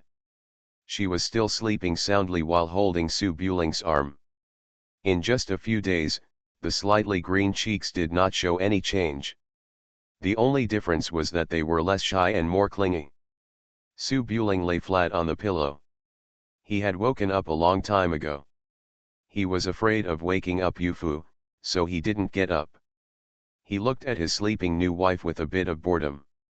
Song Yufu herself got up very early, always getting up before dawn to read, and she couldn't do anything. But after getting married, this habit obviously needs to be changed. "I am already weak, and I am tricked by my bad husband into using strange postures. I am so tired that I don't want to move, and I can only get up at dawn. After the wedding ceremony last time, I overslept in the morning. Then Manzi sneaked over and lay beside the bed asking something. Fiobeo, did it hurt last night? What did Mr. Su do to you? Give it to me, tell me." Song Yufu almost died of embarrassment at that time, hesitating and didn't know how to describe it. Fortunately, Su Buling came over and scared Manzi away, so she escaped. Twitter. The sound of birds chirping outside the window came, and Song Yufu fluttered her eyelashes, gradually waking up and opening her eyes. Seeing the man's face so close, Song Yufu's eyes were a little confused, her face gradually turned red, and her arms were slightly loosened. "Ms. Sir? You're awake." Su Buling curled up his lips. "If you want to sleep, just sleep a little longer. It's okay in the palace anyway." "No. Manzi will come over again later." Before Song Yufu finished speaking, the sound of trotting footsteps could be heard outside the room. There were also calls of quack, quack, quack. Zhu Manzi's voice followed. "Mr. Su? I caught a very fat goose. I want to roast it, but Xiao Ning insists on stewing it. Please pay attention." When Song Yufu heard the sad and indignant wailing of the big goose, she was slightly confused. With anxious eyes, she got up from the bed without wearing any clothes. She quickly ran to the window and opened the window. "No, no, no, no. Don't roast Prince Bai." Outside the window, Zhu Manzi held up the wings of the big white goose with a smile, and in a blink of an eye he saw Song Yufu. He wanted to make a few jokes, but he didn't expect to see two big white balls. "Afubeo, why are you naked? Are you ashamed?" Song Yufu lowered her head and glanced, finally came to her senses, screamed, quickly closed the window, and ran back to the embroidery bed. Su Buling had already stood up. Seeing Song Yufu's panic, he raised his hand and patted her buttocks. "We are all married, and there is no man in the back house. Why are we panicking?" Song Yufu came from a scholarly family and had only been married for a few days. She couldn't let go. She hugged her chest to prevent Su Buling from looking around, and got into the quilt again, revealing only a small face. "Ms. Gong, please take Manzi away, as well as Prince Bai and Ahuang. Don't stew any more." "How could it be? If you sleep a little longer, there's no need to get up in a hurry. They all know you can't get up anyway." "Oh, my husband." "Hee hee." Su Buling smiled softly, kissed Song Yufu on the forehead, tucked the quilt in, turned and walked out of the room. Zhu Manzi stood at the door, holding the big white goose in his arms, his face flushed, and pretending to have his back to the door. When he heard Su Buling coming out, he muttered, "Mr. Su, what are you doing? You are not wearing any clothes in broad daylight." Su Buling walked up to him and rescued the big white goose that was almost stunned by the wind after being sent over 800 miles away. He threw it into the garden and then walked out holding the little handful of branches. "Manzi, you usually get up before the sun basks you. Why didn't you sleep in today? Are you jealous and deliberately came to steal your lover?" When Zhu Manzi's little thoughts were discovered, he naturally refused to admit it and blinked his big eyes. "Where is it? I just came over and took a look. By the way, Sister Xiang'er was looking for you just now. It seems that there is something I want to show you." Su Buletinling shook his head and chuckled. He stopped teasing Xiao Manzi and said instead, "Where is Xiang'er?" "Outside the Chihuahua gate. By the way, there is a big hot spring inside the city. It's very comfortable. Have Mr. Su been there?" "I know, I'll go with you later." "I'm just going to tell you who's going to go with you. Isn't it normal for brothers to take a bath together?" "No, no, no." While talking and laughing, Su Buling finished cleaning up and went to the outer house of the palace. Xiao Xiang'er was wearing a long black dress, dressed exactly like Xiao Qi, standing outside the hanging flower door. Lao Xiao and two palace aides were talking to each other. Su Buling walked out of the hanging flower door with Manzi and said with a smile, "Baby, why do you get up so early?" Xiao Xiang'er turned around, pretending to be calm, and said calmly, "Call me Kikai. I need to go out before anyone notices me." Old Xiao walked up to him with his crutch and said, "Little prince, before you went to Jiangnan, didn't you leave a few volumes of drawings? From August last year to now, the weapons supervisor has been thinking about it. The imperial concubine recently analyzed the situation. It is estimated that the imperial court will soon send an order to mobilize the Ziliang army to enter the pass. I don't know how the new items will work in the battle formation. Taking advantage of the good weather today, the young prince will go over and check them to see if they can be used. When Su Buling heard this, his eyes were slightly happy. Last time he returned to Suzhou, he drew a few artillery drawings and explained the general principles.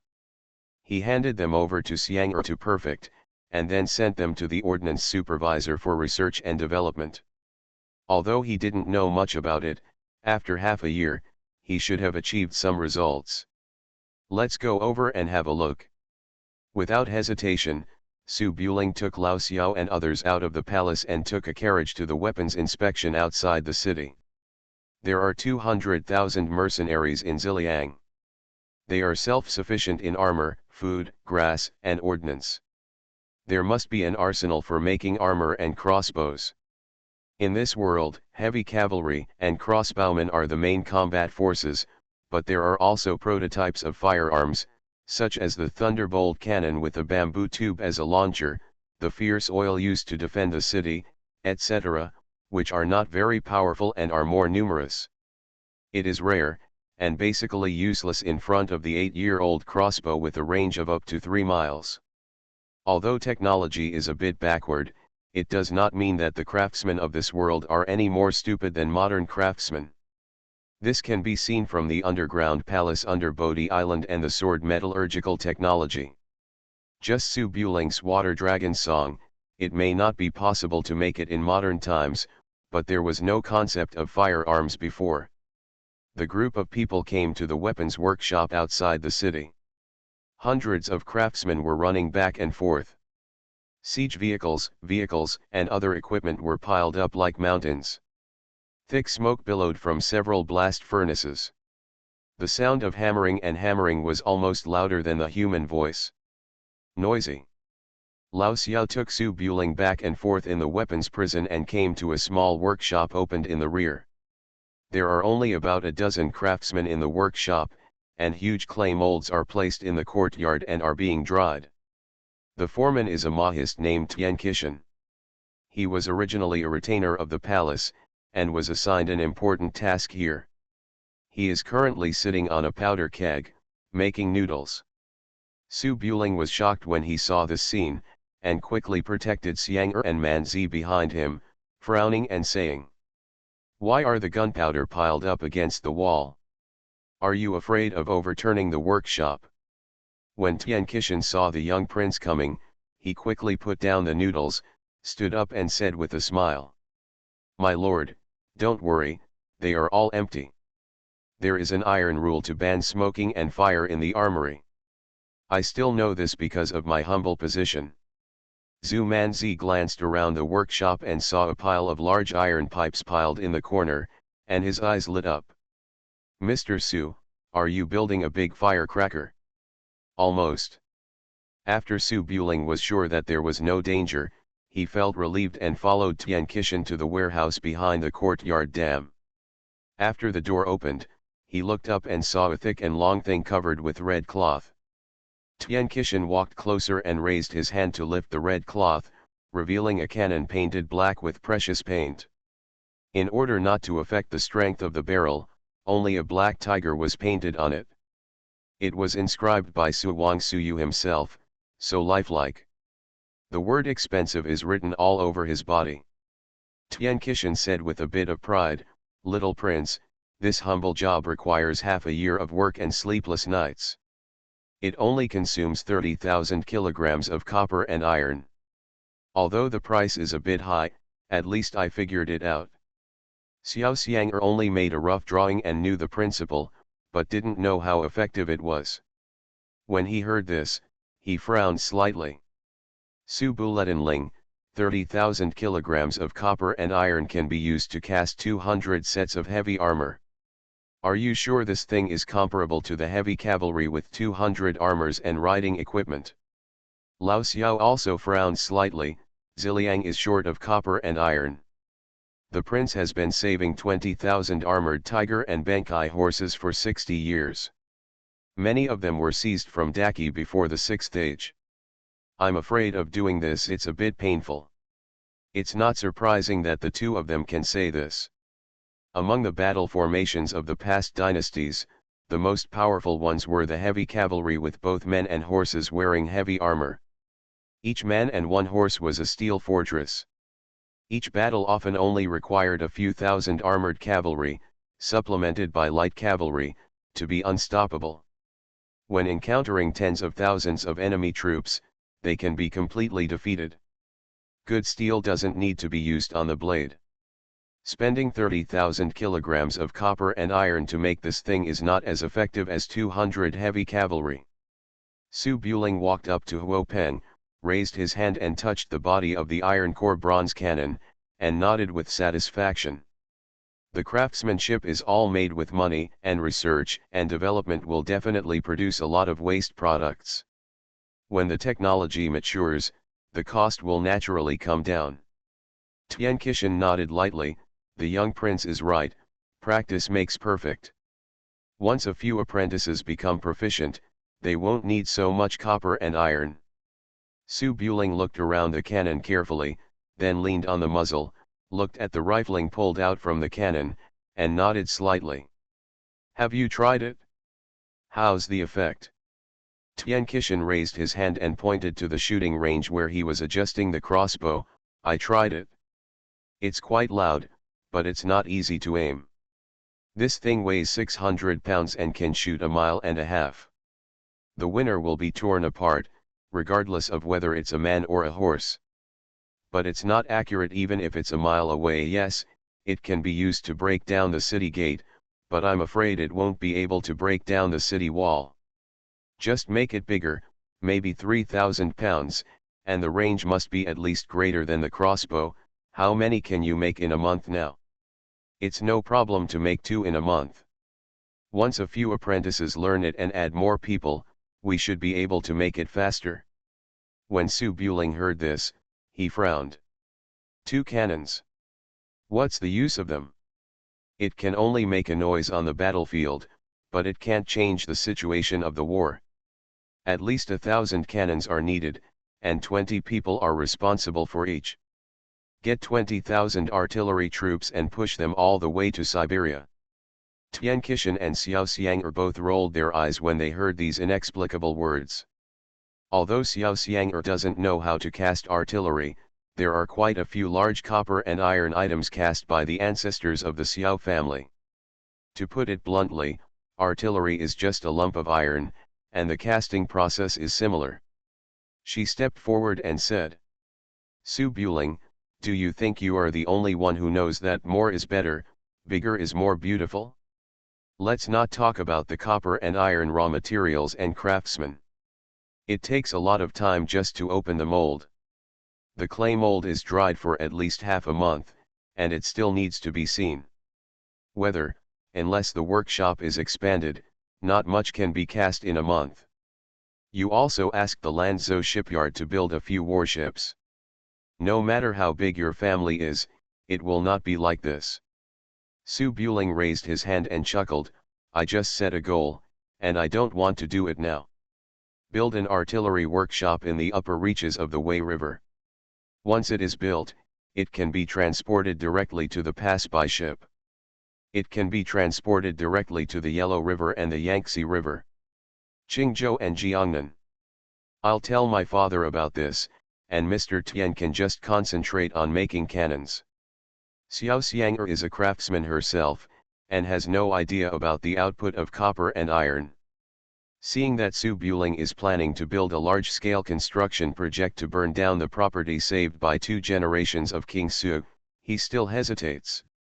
Su Buletinling, is this thing really so important? Su Buling thought for a while and felt that it was useless to say more. Seeing is believing, so he asked Tian Qishan to pull out the cannon and try it.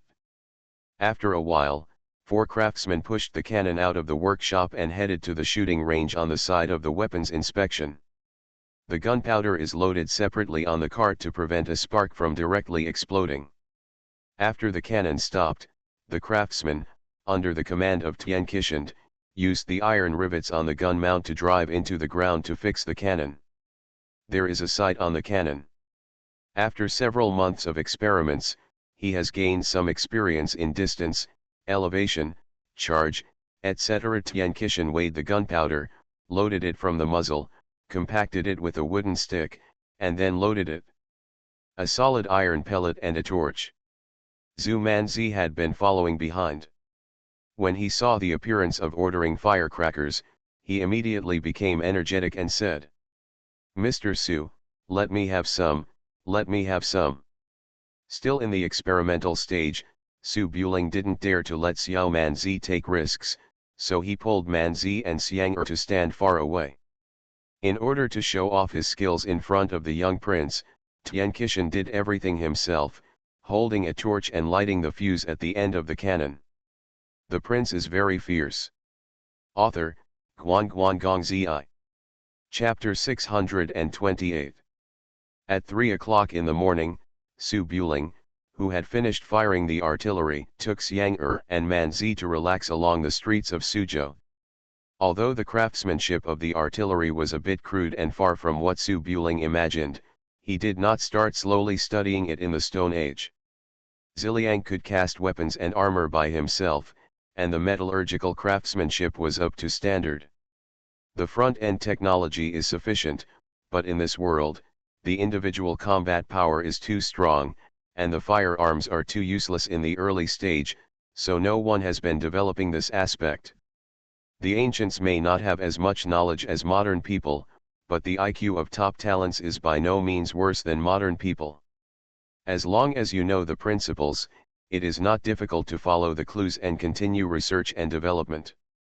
After returning from the weapons room, Xiao Xiang is still frowning, thinking about the scene where the target was torn apart just now. He has been interested in these strange skills since he was a child, and his focused look is quite similar to Xiao Qi's. Zhu Manzi rubbed his ears and kept complaining. "Mr. Su, this firecracker of yours is a bit scary. If you pull one out during a life and death fight in the arena, you can scare people half to death without even using your hands. That's natural. The cavalry is frightened when they encounter this thing. A cannon startles the horse, and the formation collapses without daring to move forward. In the Ningyuan victory that year, Yuan Chonghuan used 12 artillery pieces to resist the 60,000 elite cavalry of the later Jin dynasty." When Su Buling said this, he felt something was wrong. He coughed slightly and closed his mouth, holding the hands of the two beauties, one large and one small, and continued walking. Suzhou is not as prosperous as Chang'an. There are basically no pedestrians in the alleys, and the two girls are not shy. Xiao Xiang thought about it for a long time. After hearing Zhu Manzi's words, she seemed to have some idea and turned her head. "Su Buletinling, if the big firecracker just now was made 100 times smaller and the power would be reduced 100 times, it seems that it could kill people.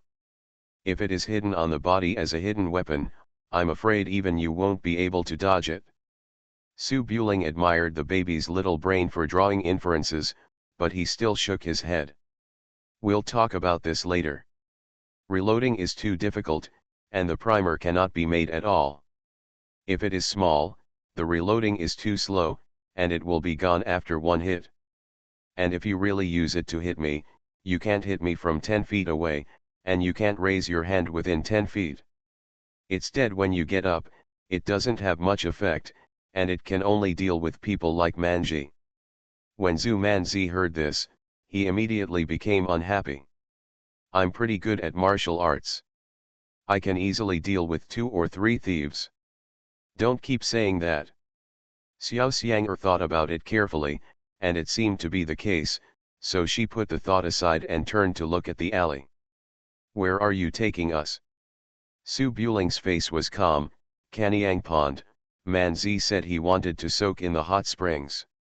"Oh, ah." Xiao Xiang paused, not understanding what Su Buling meant. There was a bit of embarrassment in her apricot eyes, and she turned around and wanted to walk back. Zhu Manzi also just remembered this. Unexpectedly, Su Buling came for real, and he quickly wanted to break away his hand. "Mr. Su, I was just kidding, why should I take a bath in broad daylight?" Su Buling had already walked up to him. There was no reason to go back. He held the two girls' wrists and forcibly pulled them toward the back door of Kanyang Pool. "Come on, let's go, why don't you just take a bath, Manzi, I'll rub your back." "No, you rub it for Sister Xiang-er." Xiao Xiang-er's face turned red. It was okay to take a Mandarin duck bath. It wasn't like she had never done it before, but Manzi was still in front of her. If she and Su Buling got into the water, they would be forced into the pool to make medicine. She said quickly. "No, you are so presumptuous, and the child is still here." Zhu Manzi was about to nod when his eyebrows suddenly wrinkled and he felt something was wrong. "Sister Xiang-er, why am I so young? Not too small, not too small." With a slight smile, Su Buling pulled the two of them into the private pool behind Kanyang Pool. The steward here naturally knew the young master of Suzhou. When he saw Su Buling coming with the girl, he quickly asked everyone to go out and at the same time bowed and said, "Young prince, some girls from the palace just came over, and they are..." Before he finished speaking, Su Buling's expression condensed slightly, feeling that he had come at the wrong time. Xiao Xiang-er felt as if he was being pardoned, and quickly raised his hand and said, I know, go down." Zhu Manzi ran back and shouted, "King Yi? Chu-chu. Hey Manzi, where did you go this morning?" Deep in Kanyang Pond, King Yi's response soon came, and Chu-chu and Yu Fu were also there. Su Buletinling's expression was slightly embarrassed. No matter how thick-skinned he was, there was no way he would run in and join in the fun. He could only watch Xiao Manzi walk away. When Xiao Xiang-er saw Su Buletinling fetching water from the bamboo basket, his expression was a little strange. He walked towards the back unhurriedly and sighed softly. "Little Buletinling, if you want to harm the girl in the future, remember to find out clearly. This baby is going to take a bath first, you can wait outside." Su Buling narrowed his eyes slightly, stepped forward, hugged Xiao Xiang-er, and walked toward the back. "There's not just one pool behind Kanyang Pool. Let's just soak in ours." Xiao Xiang-er's embroidered shoes were dangling in the air, her eyes showing a little shame. "Are you out of your mind? The little girls are right here." Su Buling whispered, "So the baby can't make a sound. It's not good to be heard. You guys." Xiao Xiang-er was anxious and ashamed. After struggling to no avail, she could only raise her hand and hit Su Buling twice. She accepted her fate and was taken into a smaller natural bath. A little earlier, Ning Yuhi took Kui Zioan away from the Sea of Flowers, walked along the road and came to Suzhou City. Ning Yuhi arrived in Suzhou less than half a month ago. He knew very little about the humanistic features of Suzhou. The only thing he knew about besides the Wangfu Garden was the Kanyang Pond, a geomantic treasure discovered by Manzi. Because Zhongli Jiju said that soaking in hot springs has beautifying effects, the girls in the palace had nothing to do and basically came here to take a bath during the day. Ning Yuhi's palace guarding sand is waterproof, and he is not alone in staying in the back house of the palace, and he often comes here. After arriving at Kanyang Pool, Ning Yuhi had a waste card from the palace, so he took Kui Zioan, who was walking around, into the palace's private pool. He took a look at the large pool and saw that King Yi and the others had arrived first. Kui Zioan didn't like strangers, so he took her into the small pool next to her. Both pools are private areas of the palace and are never open to the public. Exotic flowers and plants are planted within the courtyard walls, and resting facilities are available. When Kui Zioan was in Chang'an, she went to the summer resort to soak in hot springs. She obviously liked this kind of place. After walking into the wall of the natural pool, she untied her waist belt and said crisply, "This place is nice. It will be mine from now on." "No problem, I'll just tell Ling. Ning Yuhi smiled. They were all women, and there was nothing to be shy about. She untied her white dress and followed Kui Zioan into the water. She glanced secretly from the corner of her eye and noticed that Kui Zioan looked thin and frail, but after taking off her dress, she had a well-proportioned texture. The skin is very delicate, the waist is as slender as a willow, and more importantly, Kui Zioan stood in the misty pool, her skin like mutton fat jade. She splashed the water for a while, then looked back at Ning Yuhi. Her eyes were attracted by the pattern of the flying phoenix spreading its wings, and then moved downwards. "Miss Ning, why didn't you?" What a coincidence." Ning Yuhi's eyes were stunned. He took a secret look and then retreated into the warm water. His face turned red and he felt strange in his heart. Kui Zioan has been different from ordinary daughters since she was a child. After a brief accident, she put this issue aside. He lay down against the edge of the pool, looked at the clouds in the sky, and continued to be in a daze.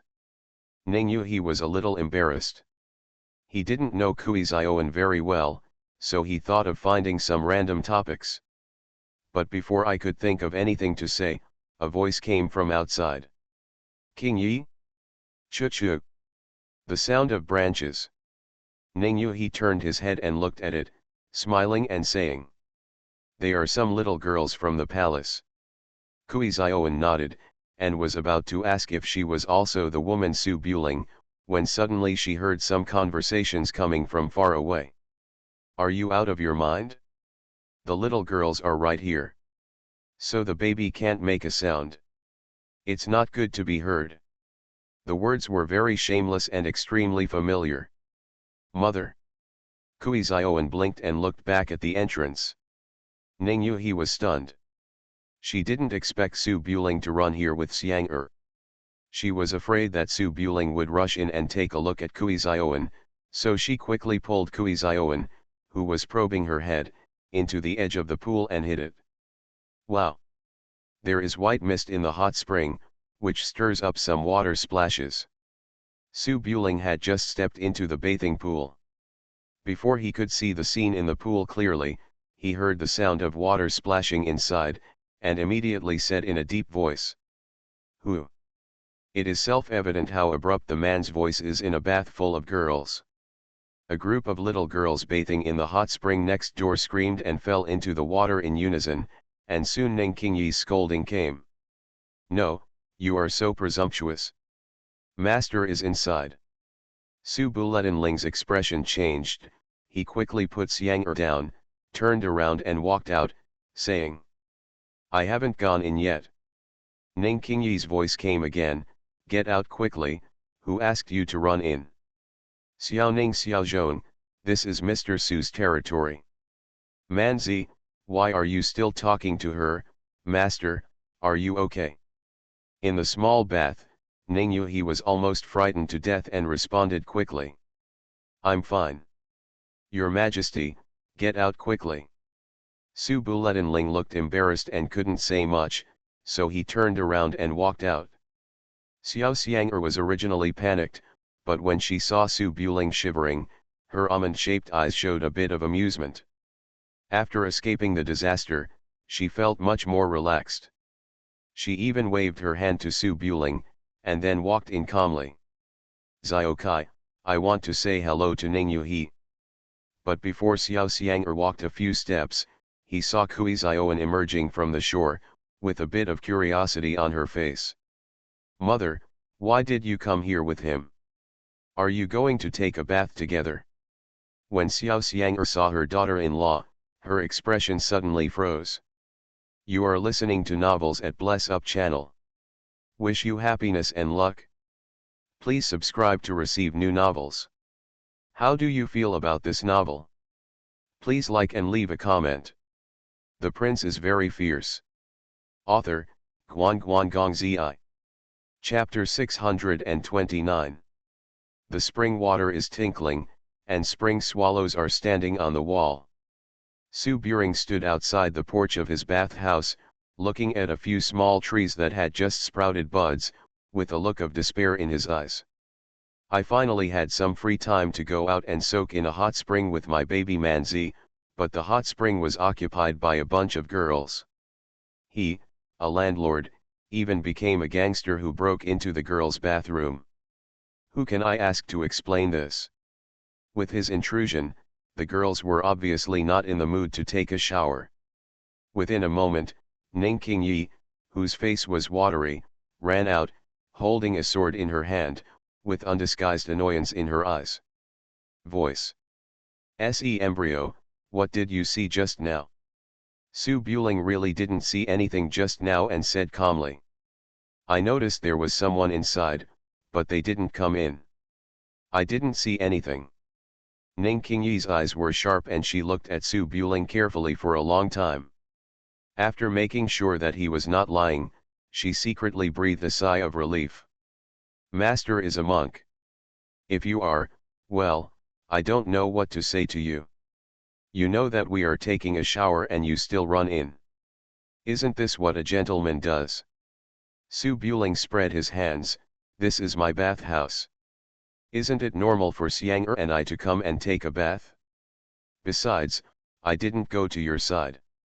Your martial arts skills are so good, who knows if you were peeking just now. It's not like I haven't seen you before. If you want to see it, just see it openly. Why hide and peek? Ning Qingyi thought about it for a while, and it seemed to make sense, so she didn't say anything more, turned around and left with her sword in hand. Before Su Buletinling could step forward to coax him a few words, Zhongli Chuchu, who was wearing a red gauze skirt, also walked out. Zhongli Chuchu had never been seen by Su Buling. She was really frightened just now. She held her skirt tightly with her hands and walked on the other side of Song Yufu without even looking at Su Buling. Song Yufu's face turned red, she stopped in front of her and bowed slightly. "Ms. Sir, why are you so reckless? I really wasn't paying attention." Su Buling raised his hand and pinched Song Yufu's face, then looked at Zhongli Chuchu. "Chuchu, you are here too." After some persuasion by Ning Yuhi, Zhongli Chuchu was currently in a tangled state. Before thinking clearly, she definitely didn't want to communicate with Su Buling, so she just hummed softly and trotted away while pulling Song Yufu. Su Buling couldn't force himself to explain. The more he explained, the more trouble he got, so he looked at the exit again. Zhu Manzi, who didn't even have time to take off his clothes, finally ran out. He lowered his head in embarrassment and muttered in a low voice. "Mr. Su, I thought you were coming here. I didn't tell them on purpose because I wanted you to feast your eyes on it. I didn't expect that you wouldn't come over. Daning is also over there." Su Buletinling felt warm in her heart. After Chu Chu and the others walked away, she held her little face full of branches and took a few mouthfuls. "Manzi is still good. This time it was an accident. Next time, we should cooperate more tacitly." Zhu Manzi said hey and chased after him with a red face. Although Su Buling was a little embarrassed, he had already arrived at the place and couldn't leave empty-handed, so he thought about going in to play with the baby and the big white mandarin duck. Unexpectedly, just as he got closer, he heard Kui Ziowen's voice. Su Buling was a little confused. He didn't expect that this stupid queen with autism would be abducted by Yuhi. He hesitated for a moment and did not run in to take advantage. Instead, he leaned against the wall and listened. 3 people came from inside. A woman's strange chatter. "Mother, if you take a bath with a man in broad daylight and there are people around, aren't you afraid that outsiders will hear you? Isn't he your brother-in-law?" The voice was obviously Kui Ziowen's. Xiang'er was silent for a moment before returning. "Ziowen, you misunderstood, Su Buling sent me here to protect my safety." "Guard safety? Why did you carry your mother into the bath, and the laces of your skirt were untied?" "Oh, then what?"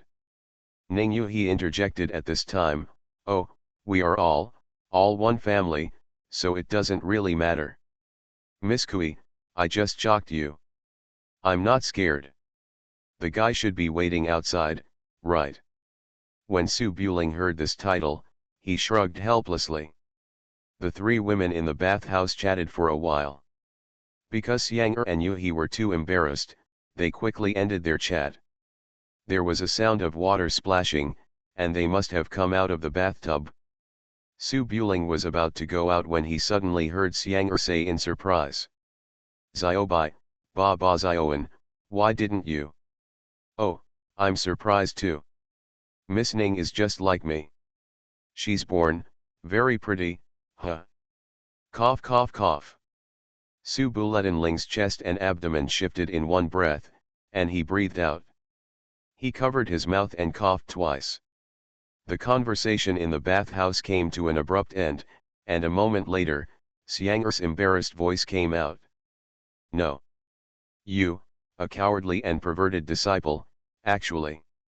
Ling how could you?" Su Buling quickly raised his hand and said through the wall. "I didn't look. I was just waiting outside. It's not like you don't know that I have good ears and eyes. I didn't hear anything." There was silence for a moment, but Kui Zioan spoke first. "He is quite honest and did not tell lies. Queen Mother, please don't be angry." "Oh, it's all the same." Xiao Xianger quickly walked out of the bath and saw Su Buling looking up at the starry sky at 45 degrees, with a look that was different from the world. His eyes were filled with shame and annoyance. He ran up to him and kicked Su Buling's calf. Paused for a moment, and then walked out. Su Buling quickly raised his hand. "Baby, don't be angry. Don't call me baby, you guy, you don't know who I am, Zioan. Daughter-in-law, that's all in the past. Bah, stop making those messy ideas." Xiao Xianger's face turned red and white. She was really embarrassed to stay any longer, so she picked up her skirt and trotted away quickly. Su Buling opened his mouth, but had nothing to say. Soon, Ning Yuhi and Kui Zioan put on their clothes and walked out together. Ning Yuhi was also a little annoyed, but he couldn't say anything about his husband. He just pursed his lips and glanced at Su Buling. "Ling you are too bold." "Fortunately, I reacted quickly, otherwise Miss Kui." Kui Zioan didn't have any strange expression on her face. She combed her wet long hair with a wooden comb and said crisply, "It doesn't matter. A gentleman won't bully the darkroom. He didn't break the rules in the canyon. You can't blame him for his unintentional mistakes." Su Buling showed a slight smile. "Miss Kui, I hope you understand. I'm really offended." Ning Yuhi saw that Kui Zioan didn't mind, so he didn't say much and said instead, "Miss Kui, I will take you back and I will bring you here next time." Kui Zioan looked at the sky. "It's still early, don't be in a hurry to go back." Then she looked at Su Buling. "Are you okay? Take me to Suzhou for a walk. You haven't read the poem to me last time. It's over, I keep thinking about it and can't sleep at night." When Ning Yuhi heard this, he glanced at the two of them strangely, thought about it, and sighed softly. "I'm a little tired, Ling please go out with Miss Kui for a walk but don't bully others." Su Buling nodded. "I thought Miss Kui didn't want to come out, so I didn't bother her. Now that she's come out, I naturally want to do my best to be a landlord." Ning Yuhi glanced at Su Buling again, then slowly walked out. After taking a few steps, he did not forget to warn. "I talked to Chu Chu last time. You, work harder." "Okay, master." It's the end of the volume. It may have been a little slow in the past 2 days. Guys, please understand. It's best if you give me likes. I'm still short of 800 achievement points orts. The prince is very fierce. Author, Guan Guan Gong Zi. Chapter 630. Suzhou is no better than Chang'an Jiangnan. It has just been built for a period of time. In fact, there is nothing worth visiting. The one in front is called Xianlong Street, which is meant to be connected end to end to form a closed loop. It echoes the Huan Feng Street on the seaside of South Vietnam. Occupying these two places, it is convenient the world is unified. On the streets of Suzhou, foreign business travelers led camels and horses through the market, and various accents appeared one after another.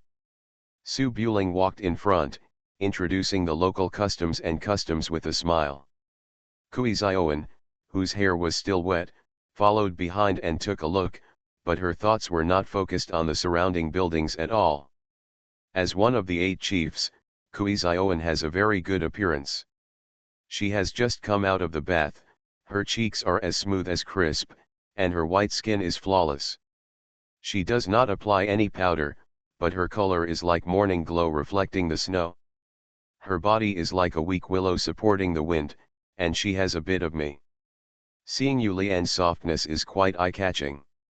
However, the Zhao Hongyai who brought disaster to the country and the people was standing in front of her, and no passerby without a good eye dared to cast an appreciative glance at her. The two of them walked for a while, Su Buling talked for a long time, but Kui Zioan didn't respond. He seemed a little short of words, so he stopped talking. Only then did Kui Zioan find the opportunity to interrupt and said, "Hey, why did Queen Mother call me Xiao Bai just now?" Su Buling's stern expression froze, his eyes looked slightly strange, and he explained softly. "Well, Xiao Bai means that you simply don't understand anything, but Xiang cares about you, that's probably it." Seeing that Su Buling was not telling the truth, Kui Zioan didn't ask in detail and continued. "The queen is also your woman, right? I just saw you carrying her in with your skirts ripped open. You are so brave." Su Buling nodded, "It's a long story. Xiang saved my life in Chang'an, so I took her out of the palace. As you know, the palace is not a place for people to stay." Kui Zioan felt the same way about this and glanced at Su Buling. "Why do you have so many women? How do I answer this?" Su Buling thought for a moment and smiled peacefully. According to ancient rituals, the emperor has 1 concubine, 4 concubines, 9 concubines, 27 wives, and 81 royal wives, and the princes and kings are halved. These are the only ones I have, not many, right? Kui Zioan frowned and thought for a moment, and it made sense. According to this method, there are indeed not many emperors and generals who are relatively single-minded. Even Songji, who was full of power and unpretentiousness towards women, had more than a dozen concubines in the harem, not counting palace maids. There are very few princes in the world who can be as infatuated as Su Wangsuyu to the point where his hair turns gray overnight. When we were in the canyon, I thought you weren't a womanizer. Su Buling spread his hands. The nature of food and sex is also based on emotion and ends on etiquette. I am just lustful." Kui Zioan thought Su Buling was going to give a lot of reasons, but she didn't expect to admit it directly.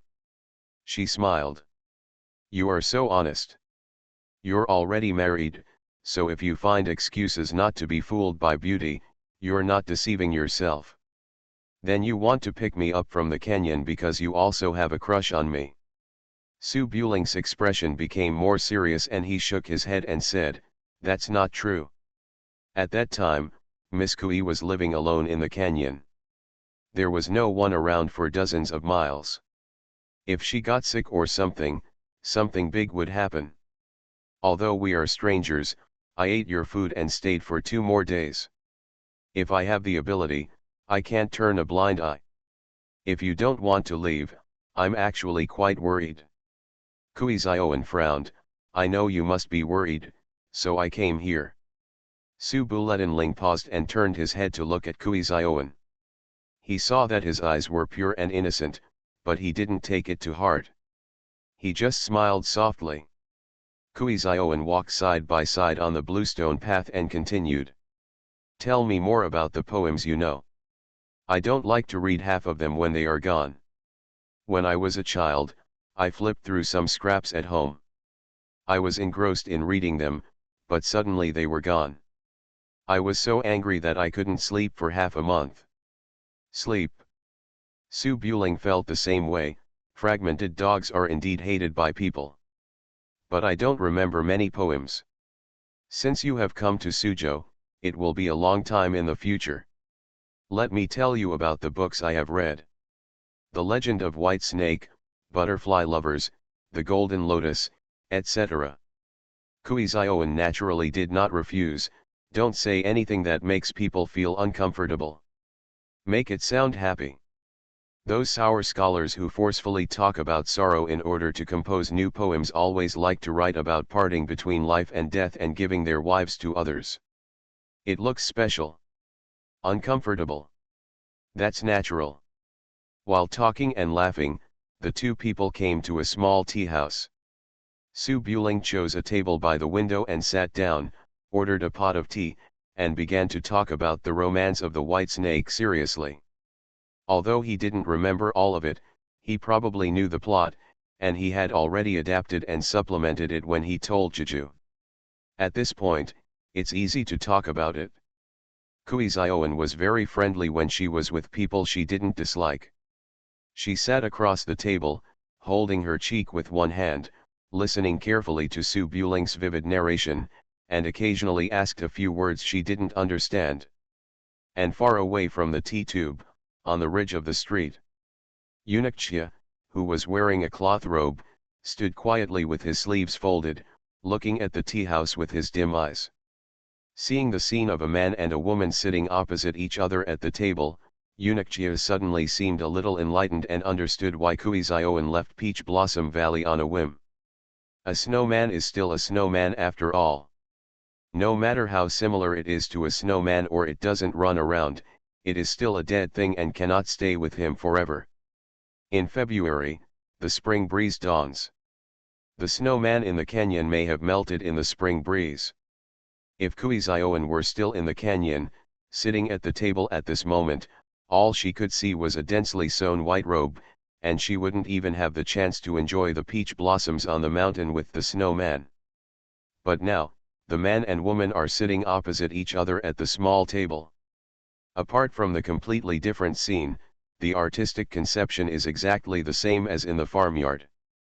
The man in the white robe is just the snowman sitting on the stool. There were so many shadows on the long street, the spring sun in the sky fell into the sandy sea in the west, and the time gradually reached the afternoon. In the tea house, men and women were still sitting on opposite sides of the small table, with several plates of melon seeds and snacks placed on the table. Kui Zioan listened carefully, took the melon seeds and gently peeled them with her hands, put them on a plate, piled them on a small plate, and pushed them in front of Su Buling as a reward for listening to the book. Su Buling drank a pot of tea and his mouth was dry when he talked. However, Kui Zioan listened with great interest. Naturally, he couldn't say, if you want to know what happened next, let's listen to the explanation next time. He still spoke with emotion. Telling stories. But after all, there are more than two people in this world, and there is more to do than just tell stories quietly. When Su Buling was talking about the white lady drank the realgar wine, and Su Xian opened the curtain, suddenly a messenger flew past on the street, with a yellow flag of 800 miles on his back. Suzhou is an important border town, and the people are all descendants of the families of the soldiers who founded the Republic of China before Jiezi. Their understanding of post-envoys is far better than that in the hinterland of the Central Plains. Seeing this posture, they knew that there was urgent news from Chang'an City, either to send troops to fight, or to send troops to fight. King Qin has mobilized troops to the capital. Su Buling saw the post-envoy and stood up quickly. Miss Kui, the court has sent an order. I am the Crown Prince of Su, and I must be present to hear the announcement. Let's go back. When Kui Zioan heard about the critical moment, she felt a little angry and wanted to throw the melon seed shell at the emissary's face. However, although Kui Zioan has a different personality, she still knows the right and wrong, and did not interfere with Su Buling's business at this time. She stood up and smiled softly. Screw you, I can just go back by myself, I know the way. Su Buling blinked, but before he could respond, a figure fell out of the window. Eunuch Jia stood at the window and smiled softly. Your Majesty was deceived by the fact that he sent the Ziliang army into Guangzhou to quell the rebellion. Prince, please go and do your work. I can just take care of Miss Kui. Seeing this, Su Buling breathed a sigh of relief, raised his hand to salute, and walked out of the tea shop. Kui Zioan stood at the window and thought for a while. When you are done, remember to come over and finish telling the story, otherwise I won't be able to sleep. Su Buling knew that Kui Zioan had severe obsessive-compulsive disorder and said with a smile, "Don't worry, I will definitely finish speaking. Jeju also knows that if you can't help it, you can find Dabai, ask Ning Yuhi to take you. Go find Jeju." Kui Zioan was a little unhappy. The story depends on who tells it. If someone else tells the same thing, the taste will change. I know. Su Buring nodded, turned, and walked towards the palace. Eunuch Jia stood outside the window, watching Su Buling go away, and suddenly said, "His Royal Highness has entered the pass, can he come back?" Su Buletinling paused and turned around inexplicably. How did Eunuch Jia know that it was me who led the troops into Guangzhou? Eunuch Jia chuckled and said, "Watching the Holy Father grow up, I know a little bit about His Majesty's thoughts." Su Buling was stunned, thought about it, and joked, "I'm afraid I'm leading the troops to suppress the rebellion this time. I'll come back naturally after the fight. I can't imitate Dong Zhou and stay in Chang'an." After saying that, he flew up and disappeared between buildings. Eunuch Jia was slightly puzzled and turned his head to look at Kui Zioan. Who is Dong Zhou? I've never heard of it. Kui Zioan thought for a moment. I heard about the great villain in the Han dynasty. He was also a high-ranking official in Ziliang who supported soldiers and respected himself. He went to the capital and killed 10 eunuchs, and then he stayed in the palace and raped the emperor. All women are in trouble, just like him. Eunuch Jia thought for a moment and frowned slightly. Why did you kill the eunuch? Fortunately, the old slave left early.